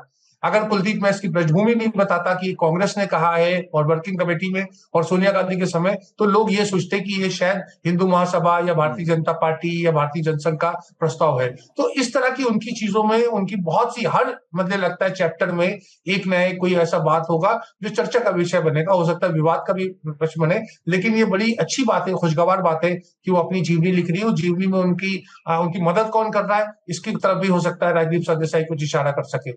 एक चीज और बता दीजिए, फिर राजदीप सर के पास में जा रहा हूं सर, कि राजीव गांधी और सोनिया गांधी की मुलाकात कैसे हुई, उसका किस्सा क्या है? जी, तो वो पूरा का पूरा अब ये कहा जाता है सोनिया गांधी उसको एक ऑथेंटिकेट करेगी। देखिए, मैंने एक बायोग्राफी लिखी है और भी लोगों ने लिखी है, तो उनका एक जो दूसरे लोगों से सुनते हैं, जो सूत्र होते हैं या जो हमारे रेफरेंसेस पॉइंट होते हैं, तो जो कैम्ब्रिज शहर में वो अंग्रेजी सीखने गई थी और वहां के ऊपर एक रेस्टोरेंट था, वर्स्टी रेस्टोरेंट, अभी भी है वो कैम्ब्रिज में मेन रोड के ऊपर है। वहां रोज शाम को वो जाती थी वहां पर, क्योंकि इटालियन मेडिटेरियन खाना मिलता था, पास्ता वगैरह, तो वो वहां के ऊपर बैठी वो खा रही थी और रोज तकरीबन हर दूसरे चौथे दिन राजीव गांधी और उनकी मित्र मंडली थी, 4-5 लोग वो आते थे और वो मतलब विनोदी स्वभाव था, वो हंसी मजाक की बात होती थी। ये बात 1965 की थी कि मतलब इंदिरा गांधी जो थी उस समय प्रधानमंत्री नहीं बनी थी और फिर राजीव गांधी ने उनको देखा, सोनिया गांधी ने उनको देखा, जैसे वो कहते हैं लव एट फर्स्ट साइट। और ऐसा कहा जाता है कि राजीव गांधी ने एक नैपकिन के ऊपर एक छोटी सी कविता लिख करके उनको भेजी। उन्होंने देखा कि वो पास्ता खा रही थी और उसके बाद जो है सोनिया गांधी से उनकी मुलाकात हुई। वो पहले बैरे वेटर के जरिए उन्होंने पोएम भेजी, वो खुद वहां तक गए, उनसे बातचीत करी और फिर उनका वहां पर मेलजोल बढ़ गया। और दोनों जो थे वहां पर जो रिवर वो है कैम्ब्रिज की रिवर कैम है, वहां नौका विहार करते थे, बहुत से उन्होंने छोटे मोटे काम भी करे, आइसक्रीम के जगह काम करा, तमाम उन्होंने, बहुत से लोग अभी भी उसके गवाह है। फिर कुलदीप क्या हुआ कि इंदिरा गांधी प्रधानमंत्री बन गई और इंदिरा गांधी जब प्रधानमंत्री बनी तो ब्रिटेन के अखबार में इंदिरा गांधी की फ्रंट पेज पे तस्वीर छपी। तब सोनिया गांधी ने उनसे पूछा कि क्या ये आपकी माँ है? तब राजीव गांधी ने बताया कि राजीव गांधी ने ये नहीं बताया था कि वो जवाहरलाल नेहरू के ग्रैंडसन है और इंदिरा गांधी के जो है बेटे हैं। तब सोनिया गांधी को पता चला और जब फिर इंदिरा गांधी तक खबर पहुंची, फिर इंदिरा गांधी उनसे मिली जब वो ब्रिटेन गई थी और वहां उनकी मुलाकात हुई। तो कहा यह जाता है कि इंदिरा गांधी ने उनसे जो था, क्योंकि सोनिया गांधी की अंग्रेजी अच्छी नहीं थी, अंग्रेजी सीख रही थी, तो उन्होंने उनसे फ्रेंच भाषा में बातचीत करी और सोनिया गांधी को कई सारी भाषाएं आती है, रशियन भी आती है, फ्रेंच भी आती है, तो फ्रेंच भाषा में उनसे बातचीत करी और फिर इंदिरा गांधी ने उनको एक तरीके से पसंद किया। या हिंदुस्तान में कई उम्मीदवार थे, कुछ लोग, फिर मैं राजीव जी का हवाला दूंगा, लेख लिख के सोनिया गांधी की आलोचना भी करते रहते, वो भी सब राजीव गांधी के उम्मीदवार थे। ये सब किस्से कहानी है। मुझे उत्सुकता है कि किस तरह की बातें सोनिया गांधी लिख के मैदान में लाती है। चलिए, वो नवंबर का इंतजार रहेगा, 10 नवंबर का। राजदीप जी, आपकी क्या जानकारी मेरे है? प्रश्नों का जवाब जरूर दें। हाँ, ये मेरा नहीं, आग्रह है उनसे। देखिए, आपके प्रश्नों का मैं जवाब नहीं दूंगा, लेकिन कुलदीप दो बड़ी इंटरेस्टिंग चीजें मैं सीधे स्पष्ट मना। अरे वो ये कह रहे हैं कि उनको लिखने में मदद कौन कर रहा है? नहीं, देखिए, वो उनकी एक बड़ी एक क्लोज मित्र हैं। उन्होंने उनकी बहुत मदद की है। मैं उनका नाम इस समय नहीं लेना चाहता, क्योंकि मैं नहीं जानता कि वो पब्लिक करना चाहती हैं इस समय, लेकिन शायद नवंबर के बाद वो सोनिया गांधी शायद किताब में भी उनका जिक्र किया होगा, लेकिन उनकी बड़ी करीबी है। राजीव गांधी के भी वो उनके पति जो है वो राजीव गांधी के बड़े करीबी थे। तो उन्होंने, जो मेरी जानकारी है, उन्होंने सोनिया गांधी को इस किताब लिखने में काफी मदद की है। दो इंटरेस्टिंग चीजें, जो फोटोग्राफ किताब के कवर पे है, सोचिए वो फोटोग्राफ किसने लिया है? वो फोटोग्राफ राजीव गांधी ने लिया है। राजीव गांधी ने, जो सोनिया गांधी की जो किताब निकलने वाली है, उस पर जो फोटोग्राफ, जो तस्वीर है जो वायरल हो रही है, वो तस्वीर राजीव गांधी ने निकाली थी। राजीव गांधी को फोटोग्राफी का बहुत शौक था और उन्होंने अपनी पत्नी से बहुत प्यार करते थे। बिल्कुल सही कहा राशिद किदवाई ने, लव एट फर्स्ट साइट। तो वो लव एट फर्स्ट साइट में आपने अपनी पत्नी का फोटोग्राफ लिया। मेरी बीवी मुझे कहेगी, आप मेरा फोटोग्राफ आपने क्यों नहीं लिया इतने सालों में? मैं आजकल लेता हूं बीच बीच में मोबाइल पर, लेकिन ऐसा नहीं है। राजीव गांधी ने कई फोटोग्राफ सोनिया गांधी के लिए हैं। लेकिन आप स्वभाव से सर हैं, मतलब रोमांटिक व्यक्ति हैं आप? नहीं, मेरी अगर यही प्रश्न आप मेरी सागरिका जी को पूछो तो वो कहेंगी बिल्कुल रोमांटिक नहीं है। There is not a bone of romance in you. वो कहते हैं कि तुम इमोशनल व्यक्ति नहीं हो, तो मैं फंस जाता हूं। अब राजीव गांधी शायद इमोशनल थे, लव एट फर्स्ट साइट था, और उनकी मुलाकात कैम्ब्रिज में हुई, मेरी ऑक्सफोर्ड में हुई, वो यानी ऑक्सफोर्ड के स्कॉलरशिप इंटरव्यू के लिए जमशेदपुर में हुई। वो कहानी तो एक किसी और दिन बताएंगे जब मैं शायद बायोग्राफी लिखूं। लेकिन एक बात है, एक तो ये फोटोग्राफ जो निकला है वो राजीव गांधी ने लिया है, सोनिया गांधी का जो कवर फोटोग्राफ है। दूसरा, प्रियंका गांधी वाड्रा ने भी बहुत मदद की है सोनिया गांधी को इस किताब के लिखने में। और तीसरी बात जो है, जो मेरी जानकारी है, जो शायद बदल सकती है, जो कई सवाल जो राशिद भाई ने निकाले, उनका जवाब शायद इस किताब में नहीं मिलेगा। Sonia Gandhi does not want to get, I was told, into political controversies. वो ज्यादा पॉलिटिकल विवाद में नहीं चलना चाहती। The love story is the bulk, जो लव स्टोरी और किस तरह से वो भारत आई, क्या क्या उन्होंने भारत में सीखा, उस पर, और ये जो फॉरेन ओरिजिन्स का जो कंट्रोवर्सी है उस पर शायद उन्होंने लिखा है। देखिए, सोनिया गांधी एक ऐसी व्यक्ति है, बहुत कम लोग, हम भी नहीं जानते हैं द रियल सोनिया गांधी। बहुत मुश्किल होता है, बिकॉज वो बहुत प्राइवेट पर्सन है। तो ये किताब लिखने में भी, जो मुझे जानकारी है, बहुत मशक्कत लगी। और प्रियंका गांधी ने उनको कन्विंस किया एंड में कि नहीं आपको लिखना चाहिए, खास करके क्योंकि it's a great love story. जब आप सोचो, जो जिस तरह से राशिद जी ने भी डिस्क्राइब किया है कि आप एक रेस्टोरेंट में मिलते हैं कैम्ब्रिज में, लव एट फर्स्ट साइट, और उसके बाद आप भारत आते हैं। उस समय तो आपको ना अंग्रेजी, यू आर लर्निंग, अंग्रेजी भी आपको पूरी तरह से नहीं आती थी, हिंदी तो आती ही नहीं थी, आप कभी भारत भी नहीं आए थे। लेकिन eventually over 30-40 years she became longest serving president of Congress. अब आप सोचिए ना, तो ये अपने आप में इट्स अ ग्रेट स्टोरी। राजनीति में सोनिया गांधी के विरोध में हो या उनके पक्ष में हो, कई विरोधी हैं, आलोचक उनके बहुत हैं, लेकिन उसके बावजूद आपको मानना पड़ेगा, हर story is a great story. और ये तो ओटीटी भी बन सकती है अगर वाकई ये जो लव स्टोरी जिस तरह से अगर किताब में पूरी कहानी निकलेगी, तो it's a great OTT story. I mean, मुझे और जो मेरी ये भी जानकारी है कि ये जो किताब अब अल्फ्रेड नॉफ निकाल रही है वेस्टर्न कंट्रीज में, न्यूयॉर्क में, और यहाँ हार्पर कॉलिंस निकालेगी, उसके लिए भी बिडिंग हुई थी, ऑप्शन हुआ था कि कौन सबसे बड़ा, who will give the biggest prize for this book, क्योंकि सब उत्साह तो सब, उत्सुकता तो सब में है। कितना प्राइस गया सर, जानकारी है क्या? बिडिंग क्या, सॉरी, कितना प्राइस गया है हार्पर ने, कितना? बॉस देखिए, यहाँ तो नहीं, बिल्कुल नहीं, ऐसी जानकारी नहीं है कि कितनी प्राइस इस किताब की गई है। आजकल ये तो बाद में शायद पता चले, इस समय नहीं। रशीद सर को पता होगा। लेकिन ये 15 महीने पहले ये किताब लगभग तैयार थी। So the book has been ready for 15 months. 15 महीने से तैयार है। और I think Sonia Gandhi turns 80 in December, if I am not mistaken. अच्छा, okay. Or she has completed 80. So maybe that is why it is being timed around this time. But वो एक बहुत private individual है. I've met her a few times, लेकिन कौन असली Sonia Gandhi is not very easy to understand. लेकिन जो just the journey, just the story will be an interesting story. जैसे मैंने कहा ना, you can be against her, you can be for her. Ji.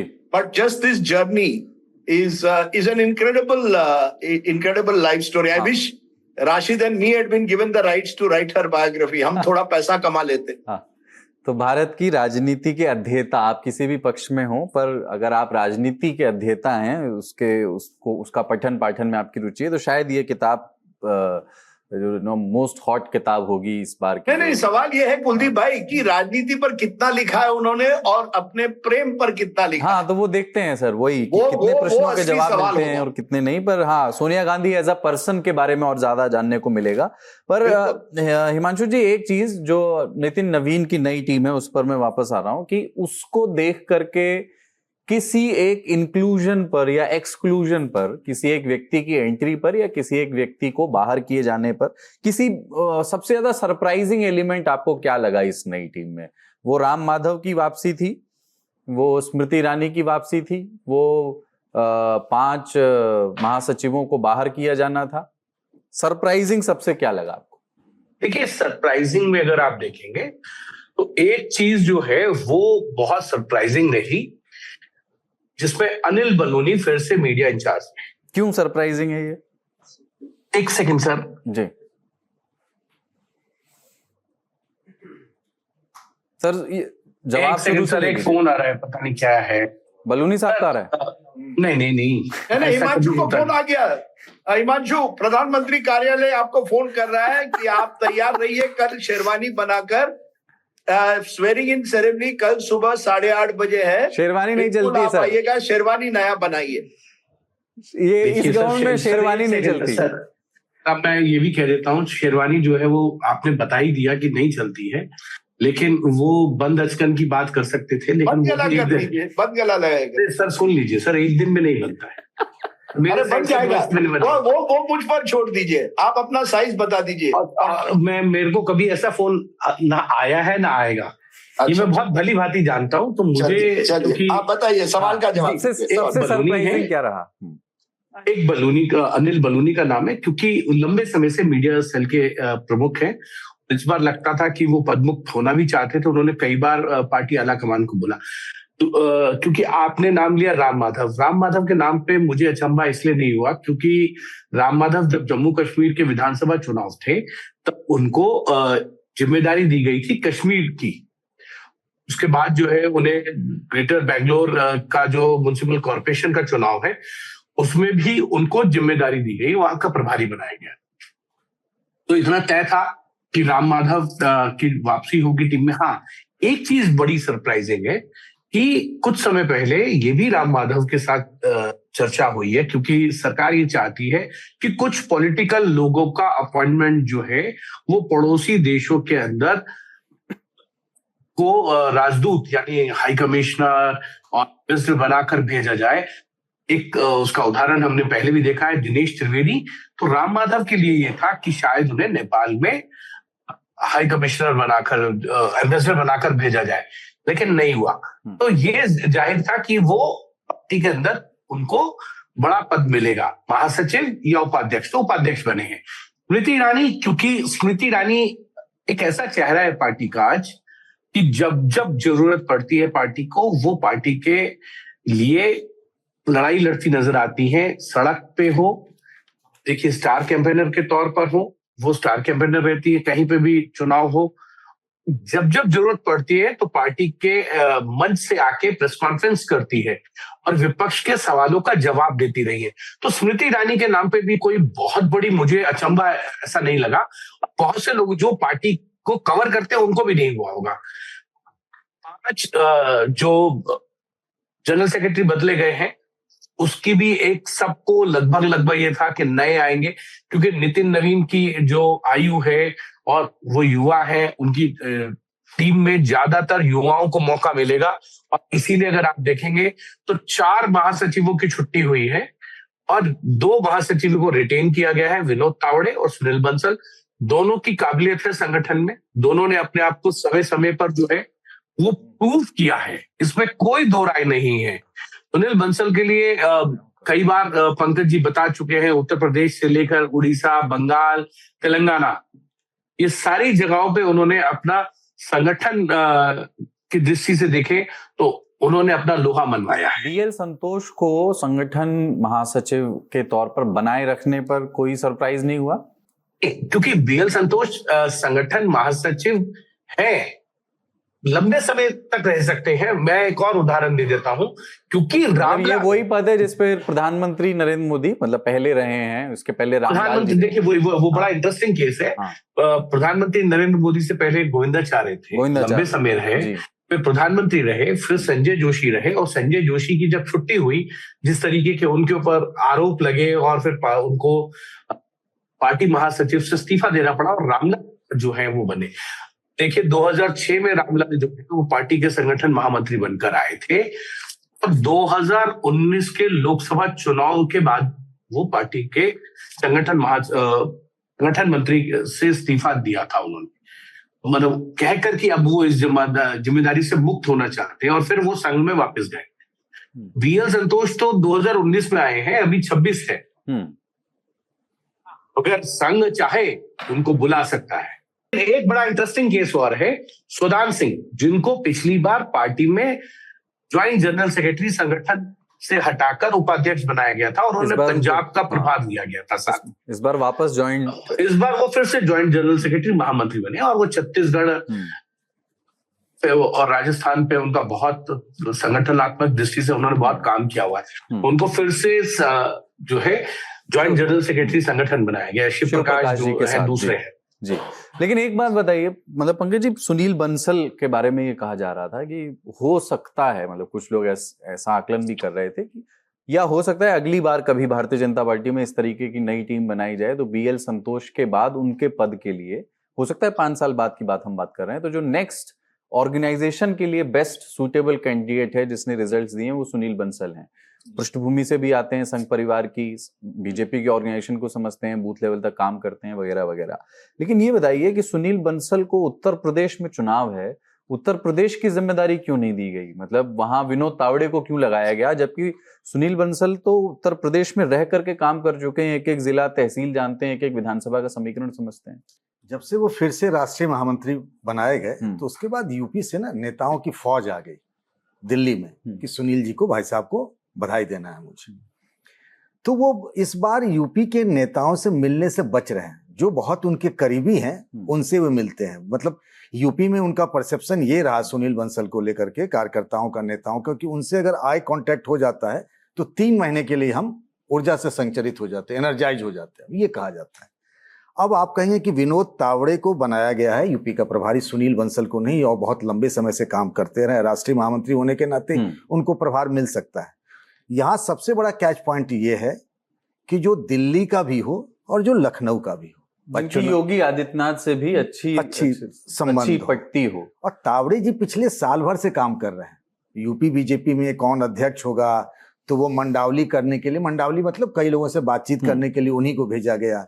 UP में जो छोटा कैबिनेट विस्तार हुआ तो वही सबसे बात करने के लिए गए थे कि भाई क्या कई लोगों को हटाया जाए या जितना गैप है, जितने खाली पद है उतने ही भर लिया जाए। तो उन सब प्रोसेस में थे और एक तरीके से मतलब कोई सरप्राइज नहीं था, सबको लग रहा था कि विनोद तावड़े ही प्रभारी होंगे, सुनील बंसल का यूपी से कुछ ये नहीं। एक बात है, नीरजा चौधरी सीनियर जर्नलिस्ट, उन्होंने बीबीसी से बातचीत में ये बात कही कि मैं 2 तथ्यों के आधार पर कह सकती हूँ कि इस टीम में अमित शाह की छाप थोड़ी कम दिख रही है जितनी पहले दिखा करती थी।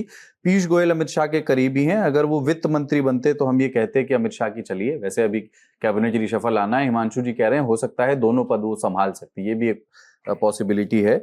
और नितिन नवीन के कई करीबी इस नई सूची में शामिल हैं, भले ही उनको मतलब राष्ट्रीय सचिव स्तर के पद पर या सोशल मीडिया की टीम में जो अब दीपक मास्के आए हैं, छत्तीसगढ़ से आते हैं, 58 वर्षीय हैं वो। आमतौर पर सोशल मीडिया की जिम्मेदारी आइडियली किसी नौजवान को दिए जाने का प्रयास रहता है, पर छत्तीसगढ़ में भूपेश बघेल के खिलाफ चुनाव लड़ते हुए जो काम दीपक मास्के ने किया, नितिन नवीन उस समय छत्तीसगढ़ के प्रभारी थे, वो उन्होंने देखा, इस वजह से उनकी एंट्री हुई। स्वदेश सिंह जो दिल्ली यूनिवर्सिटी में पढ़ाते हैं, वो भी नितिन नवीन के करीबी हैं, वो भी अब राष्ट्रीय सचिव हो गए हैं। शिवानंद द्विवेदी जो अब यूपी सोशल मीडिया टीम से हैं, उत्तर प्रदेश के देवरिया से आते हैं, उनके बारे में कि नितिन नवीन की ज्यादा चली है इस बार। क्या नितिन नवीन को फ्री हैंड दिया गया अपनी टीम चुनने के? देखिए, सब एक ही है, ये जो कहा जाता है नहीं, अलग अलग नहीं, मैं वो भी नहीं कह रहा हूँ, बट नितिन नवीन जब कोई व्यक्ति राष्ट्रीय अध्यक्ष बनता है तो उसके पास तो चॉइसेज होते हैं ना कि कुछ पदों पर वो अपने करीबी जिनके साथ सहज रहता है। कुलदीप जी,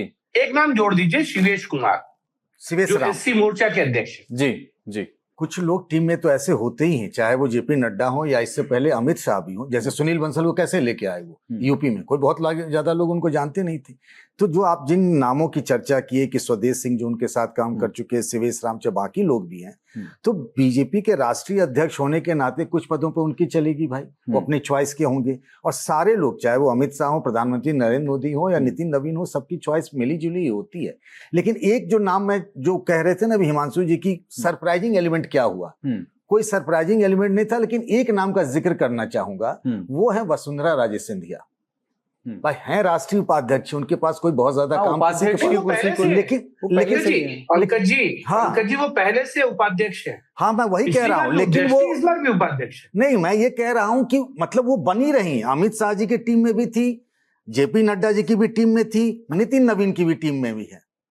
मैं ये कह रहा हूँ कि ये मुझे सरप्राइजिंग लगा कि वो राष्ट्रीय उपाध्यक्ष बनी रही। ये उनको राजस्थान की राजनीति से दूर रखने के लिए एक प्रयास ये भी हो सकता है कि आपको दिल्ली में एक पद दे दिया। नहीं, ऐसा कुलदीप जी होता क्या है, भारतीय जनता पार्टी में जब कोई पूर्व मुख्यमंत्री होता है तो उसको एक एडजस्टमेंट होती है, और जैसे कि तीरथ सिंह रावत भी हैं, विप्लव देव भी हैं। नहीं, विप्लव देव तो क्योंकि यंग है तो उनको जनरल सेक्रेटरी बनाया गया है। इससे पहले वसुंधरा राजे को भी एक बार जनरल सेक्रेटरी बनाया गया था जब 2008 का चुनाव हार गए थे। तो ये होता है पार्टी में। आप देखिए ना, तीरथ सिंह रावत हैं, उत्तराखंड के मुख्यमंत्री रहे हैं, उनको एडजस्ट किया गया। इससे पहले रघुवर दास थे, उमा भारती हैं, तमाम लोगों को जो पूर्व में मुख्यमंत्री रहे हैं उनका पार्टी के संगठन में कई बार एडजस्टमेंट होता है, कोई दो राय नहीं है। ये पहले से एक पार्टी के अंदर परंपरा जो है वो चली आ रही है। सर, संदीप पाठक की कहानी क्या है, वो थोड़ा सा बता दीजिए, क्योंकि देखिए मतलब क्या ये बात सही है कि वो बांकीपुर भेजे गए थे तो उन्होंने आकर के ये मैंने कुछ मीडिया रिपोर्ट्स में पढ़ा, असेसमेंट दिया और प्रधानमंत्री बड़े प्रसन्न हुए कि तुम्हारा असेसमेंट एकदम करेक्ट निकला, उन्होंने आकर के बता दिया था कि बीजेपी वहां से चुनाव हार रही है। देखिए, अब उन्होंने जो असेसमेंट किया होगा और जेन्युइन असेसमेंट दिया है तो पार्टी ने उसको कंसिडर भी किया होगा। लेकिन एक चीज संदीप पाठक की बहुत अच्छी है कि वो पंजाब के जो डेटा है, जो आम आदमी पार्टी का पूरा संगठन का स्ट्रक्चर है, उसको संदीप पाठक ने गढ़ा है, उसकी जानकारी उनको है। पंजाब के अंदर चुनाव है और संदीप पाठक का पूरा जो डेटा है और जो उनको संगठन की, पंजाब में आम आदमी पार्टी के संगठन की पूरी जानकारी है, उसका फायदा पार्टी जरूर लेगी और इसलिए उनको पार्टी में महासचिव बनाया गया है। इससे पहले महेश गिरी जो पार्टी में सांसद भी थे दिल्ली से, वो 2014 के लोकसभा चुनाव में आए और सीधा सांसद बने और फिर पार्टी ने उन्हें महासचिव सचिव भी बनाया था। तो ये कई बार पार्टी एक्सपेरिमेंट करती रही है। बैजल पांडा है, उनको भी उपाध्यक्ष बना दिया था पार्टी ने आते ही। मैं आपको एक इंटरेस्टिंग नाम आपने सुनी, और इस बार में उपाध्यक्ष आप विनोद तावड़े का नाम लीजिए, देखिए कि कैसे कड़वट बदलती है पॉलिटिक्स में। उनकी जो 2014 और 19 के बीच में महाराष्ट्र में मंत्री थे, उनका एक समय उनको लगता था कि वो वहां के मुख्यमंत्री के लिए भी दावेदार बन सकते हैं। वो अपने आप को देख रहे थे, he was equal to Devendra Fadnavis.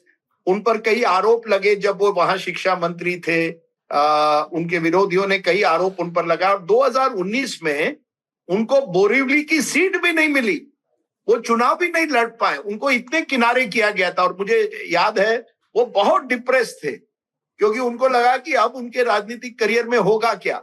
मैं विनोद को जानता हूं, जब वो एबीवीपी के नेता हुआ करते थे 88-89 में, जब मैंने पत्रकारिता शुरू की तब वो एबीवीपी में जुड़े थे।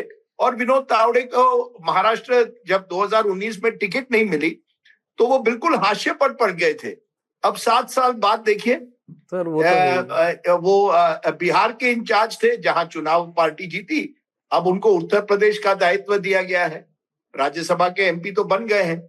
तो ये बड़ी इंटरेस्टिंग बात है, और ये मुझे लगता है आपको मानना पड़ेगा बीजेपी की खासियत है। बीजेपी में अगर कोई व्यक्ति पार्टी से सालों या विचारधारा से या संगठन से जुड़ा हुआ है तो उनको कहीं ना कहीं एडजस्ट किया जाता है। हाँ, पार्टी पावर में है इसलिए आसान होता है। जब आप सत्ता के बाहर रहते हैं तो कैसे एडजस्ट करेंगे, क्योंकि ना आप किसी को राज्यपाल बना सकते हैं या किसी को राज्यसभा दे सकते हैं। लेकिन विनोद तावड़े ने एक तरह से अपना एक कमबैक किया है, और अमित शाह के साथ आप फोटोग्राफ दिखा रहे हैं, वो पूरी क्रेडिट एक तरह से अमित शाह जी को देते हैं, क्योंकि जब वो बहुत डिप्रेस थे 2019 में, जब उनको टिकट नहीं दी गई महाराष्ट्र में, तो वो अमित शाह जी से जाकर मिले थे और अमित शाह जी ने उनको एक तरह से प्रोत्साहित किया था कि डोंट वरी, अभी भी हमको आपकी जरूरत है, आप दिल्ली आ जाइए, आप दिल्ली संभालिए। तो इट इज वेरी इंटरेस्टिंग कि जो व्यक्ति महाराष्ट्र की राजनीति में सक्रिय नहीं हो पाया वो नेशनल पॉलिटिक्स में सक्रिय हो पाए। हिमांशु जी को याद होगा रामनाथ कोविंद लोकसभा टिकट के दावेदार थे और उनको टिकट नहीं मिला और उसके बाद वो सीधे राष्ट्रपति बने। लेकिन थोड़ी सी बात नहीं, राष्ट्रपति बने, और बड़ा इंटरेस्टिंग केस है। लोकसभा चुनाव से पहले वो झांसी से शायद टिकट मांग रहे थे, कानपुर देहात, अच्छा कानपुर, मुझे लगता है कानपुर देहात, जो मेरी अगर याददाश्त ठीक है।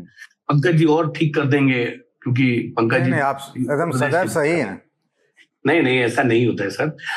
तो वो तीसरे टिकट चाहते थे और उनका नहीं हुआ, तो उन्होंने, उनकी नाराजगी भी आ गई थी। एक बार दफ्तर में उन्होंने बड़ी नाराजगी जताई थी। उन्होंने कहा था कि देखिए ये क्या है, तो पार्टी के लिए सदैव काम करने वाले थे। और श्यामा प्रसाद मुखर्जी न्यास ट्रस्ट में तब पार्टी का काम देखते थे, प्रवक्ता भी थे 3 साल नितिन गडकरी की टीम में। उसके बाद वो प्रवक्ता नहीं बने, क्योंकि राजनाथ सिंह जब अध्यक्ष बने। बीजेपी में सबको, अब रविशंकर प्रसाद लीजिए, रविशंकर प्रसाद मुझे लगता है वाजपेयी जी की सरकार में भी, हिमांशु जी कुछ जी पहले मंत्री बने थे। हाँ, सबसे पहले कोयला मंत्री बने, फिर आईएनबी बने, और फिर आप देखिए सब कैबिनेट भी रहे।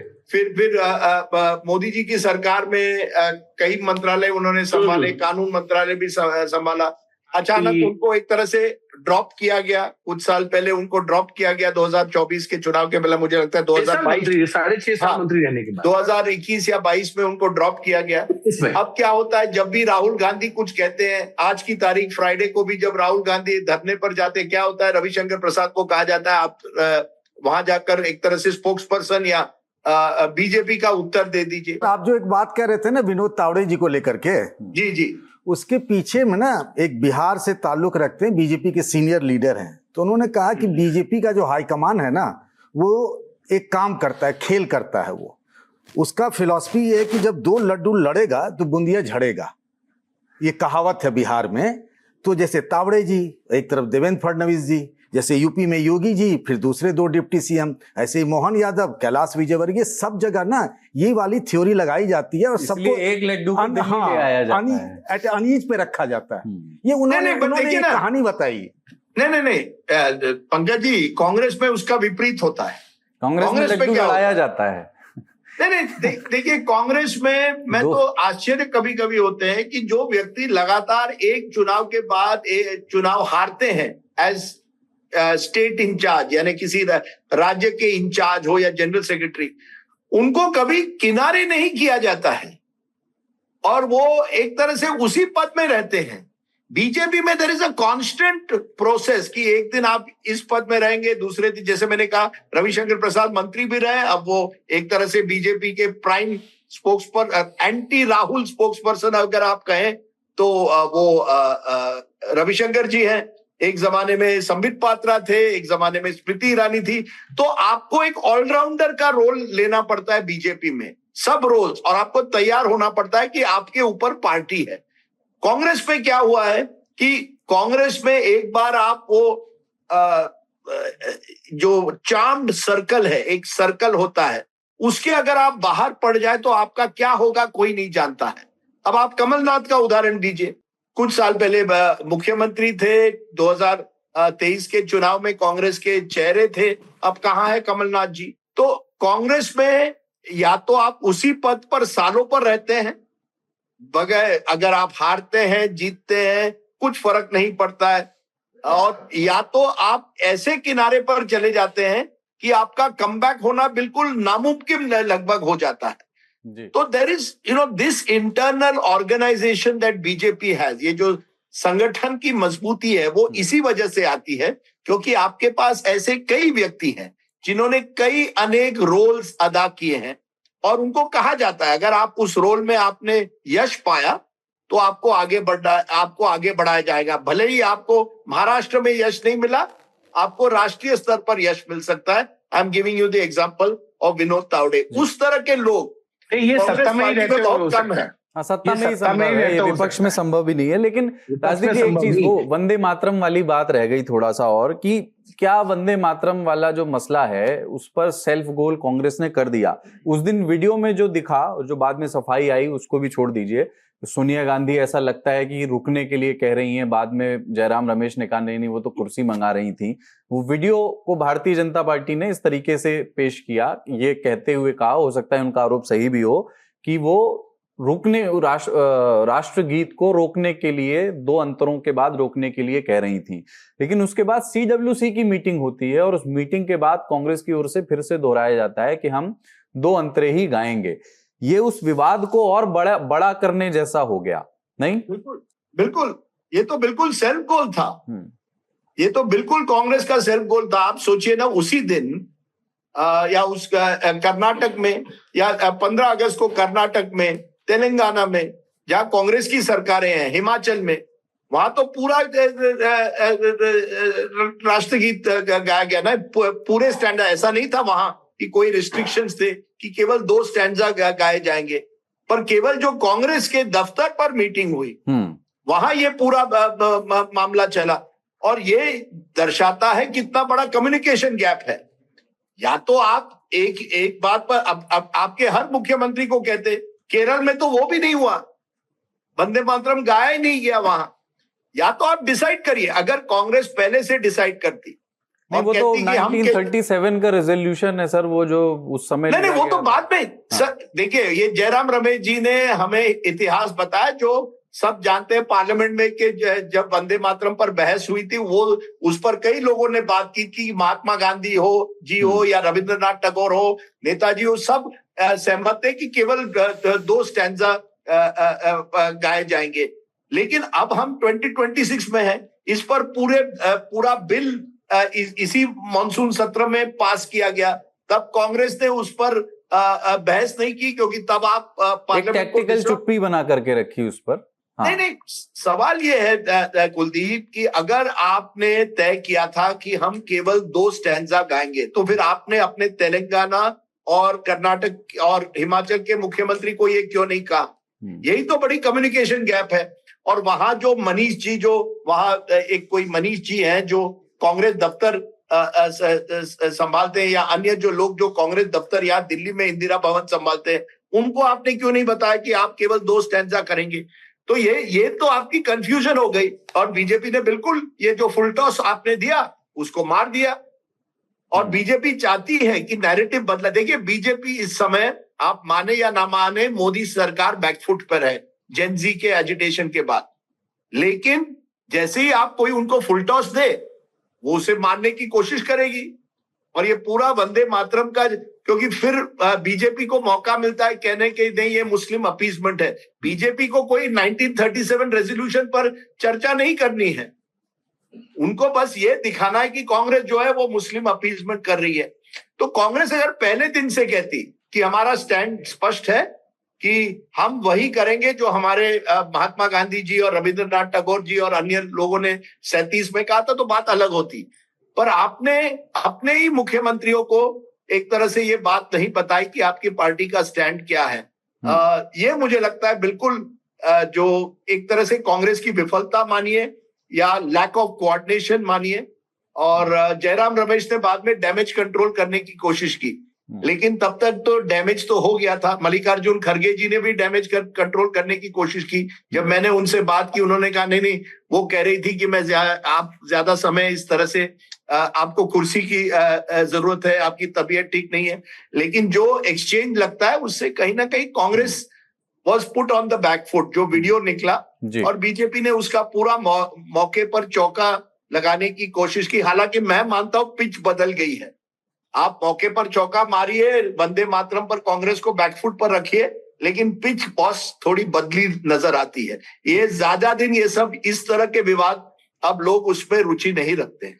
हिमांशु जी, ऐसा लगता है आपको, क्योंकि अभी चुनाव में भी अभी चुनाव होंगे, ऐसा अमित शाह ने एक बार बोल दिया ऐसा नहीं है, ये बात बार बार दोहराई जाएगी चुनाव तक, चुनाव प्रचार की सभा में भी, कि कांग्रेस पार्टी और सोनिया गांधी, मल्लिकार्जुन खड़गे राष्ट्रगीत पूरा नहीं गाए, बीच राष्ट्रगीत में हिलने डुलने लगे। ये चुनाव में ये स्वर सुनाई देंगे ना? नहीं, मैं आपको इस पे, अब कुछ कांग्रेसी मुझे कह रहे थे कि ये जो शुद्धिकरण का जो विवाद हुआ, अब उस पर मल्लिकार्जुन खड़गे जो बहुत ही क्रोधित थे, लेकिन कांग्रेस के खुद के लोगों ने नहीं उठाया उस जोर से जिस तरह से बीजेपी आज वंदे मातरम उठा रही है। और सभी नेताओं को कहा, सभी मंत्रियों को कहा कि आप इस पर ट्वीट करिए, आप इस पर प्रेस कॉन्फ्रेंस लीजिए। क्या कांग्रेस के नेताओं ने शुद्धिकरण पर प्रेस कॉन्फ्रेंस ली? क्या उन्होंने इस तरह के ट्वीट किए सभी ने कि जो हमारे अध्यक्ष पर जो एक तरह से ये हुआ, ये गलत है? वो नहीं कर पाए। यही तो कांग्रेस की कमजोरी है कंपेयर टू बीजेपी। बीजेपी से इंस्ट्रक्शन आता है कि जितने भी मुख्यमंत्री हैं, जितने भी प्रवक्ता है, जितने भी एमपीज हैं, तुरंत वंदे मातरम पर आप करिए। ये भी बात सही है कि मीडिया भी उसमें शामिल होती है। कितने मीडिया के डिबेट्स हुए शुद्धिकरण पर? कोई नहीं। कितने डिबेट्स हुए मीडिया के वंदे मातरम पर? रोज हर चैनल पर 3 डिबेट। ये भी है, media is also does what BJP narrative is. लेकिन शुद्धिकरण को भी आप चुनाव में लेकर जा सकते हैं, जिस तरह से आप वंदे मातरम को बीजेपी लेकर जाएगी। लेकिन कांग्रेस की कमजोरी है, वो नहीं जानते अभी भी नैरेटिव मैनेजमेंट या नैरेटिव को कैसे आगे बढ़ाना है। बीजेपी जरूर वंदे मातरम का पूरा इस्तेमाल करेगी। हिमांशु जी, आप आखिरी सवाल यही, पिच बदल गई है ऐसा राजदीप जी कह रहे हैं, क्या बीजेपी के लोग भी ये समझते हैं कि पिच बदल गई है राजनीति की? देखिए, राजदीप जी ने, क्योंकि क्रिकेट के जानकार है, मैं उनको, मुझे तो क्रिकेट नहीं आता है, मैं तो बहुत जो सुना पढ़ा है, खेला बहुत कम होगा। पिच सूख गई है तो राजदीप जी को उम्मीद है कि नमी जो है वो खत्म हो गई है, अब बॉल जो है वो स्विंग नहीं होगी। मैंने ये नहीं कहा, नहीं प्लीज, नहीं, मैं एक मिनट हिमांशु जी, मैं तो ये एक मिनट पिच बदल रही है सर, छोटा क्लैरिफिकेशन। CWC मीटिंग में 2-3 दिन पहले राहुल गांधी ने कहा Modi ji is politically finished.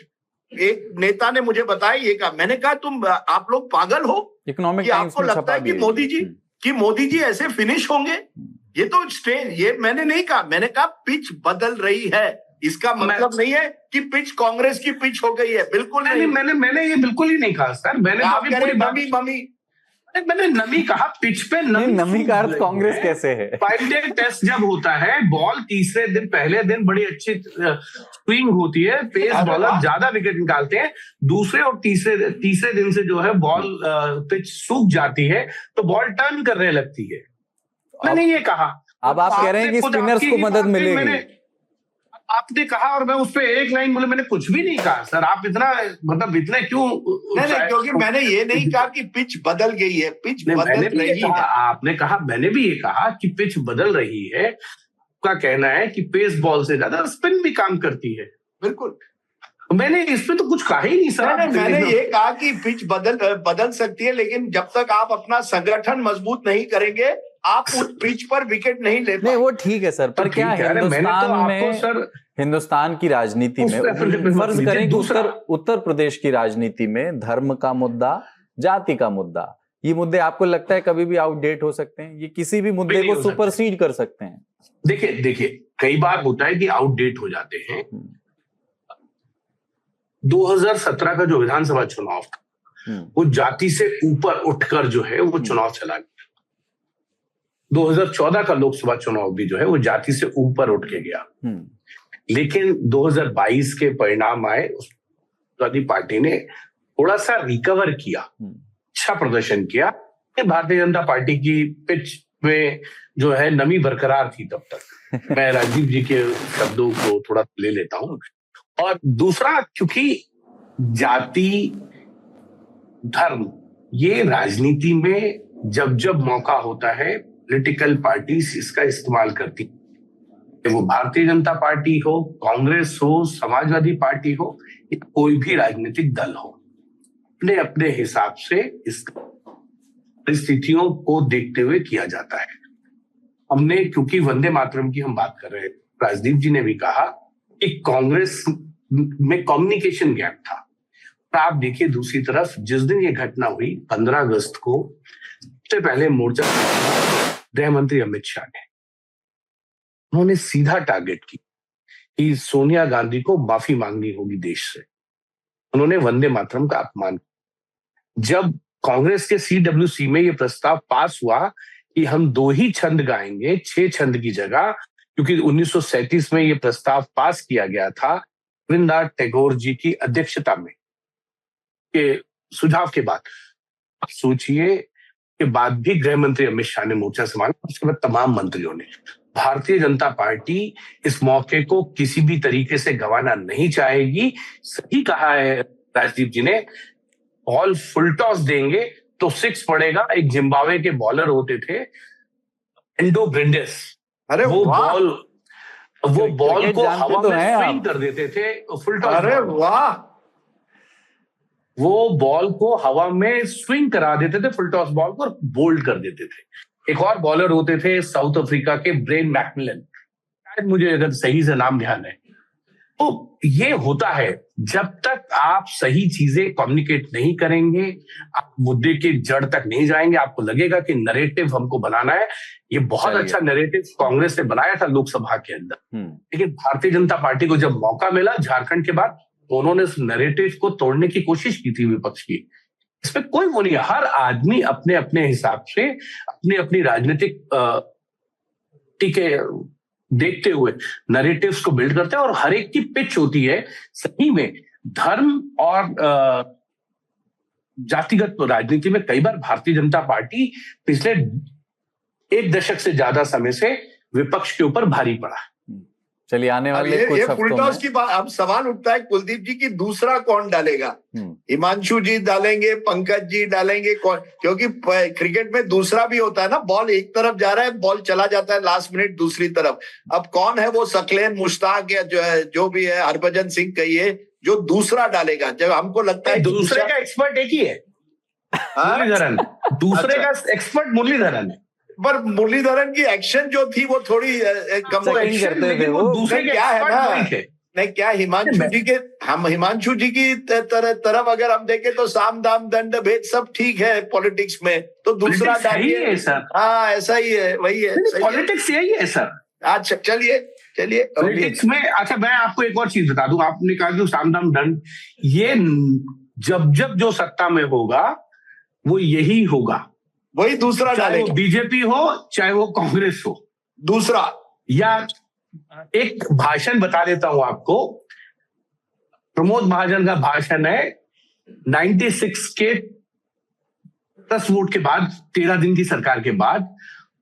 उन्होंने बड़ा अच्छा भाषण दिया था कि कहा था कि 24 लाख का एक जुर्माना शायद कांग्रेस के ऊपर लगा था।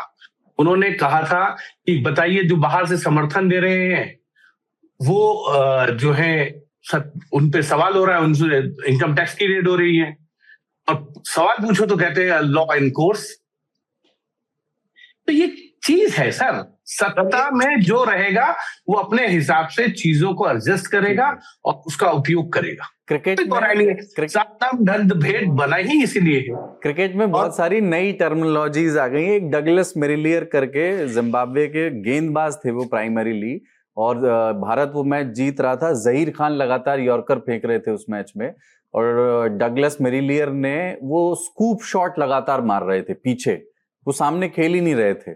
तो जहीर खान का यॉर्कर आता था और वो पीछे खेल देते थे और किसी को उम्मीद नहीं थी क्योंकि सारे बल्लेबाज आउट हो चुके थे। तब डगलस मेरिलियर ने जिम्बाब्वे को मैच जिता दिया था। हेलीकॉप्टर शॉट भी होता है आजकल, बेसबॉल क्रिकेट भी आ गया है टेस्ट मैच में, जिसमें धीमे खेलने की अपेक्षा होती है, पर इंग्लैंड की टीम उसमें रन बॉल खेलती है 100 के स्ट्राइक रेट से। तो चुनाव आ रहे हैं, ज्यादा समय बचा नहीं है, देखते हैं कि क्रिकेट की कौन सी उपमा का कौन इस्तेमाल ज्यादा करता है। अगले नेता नगरी में फिर से मुलाकात होगी। आप सभी का बहुत बहुत शुक्रिया। नमस्कार। नमस्कार सर।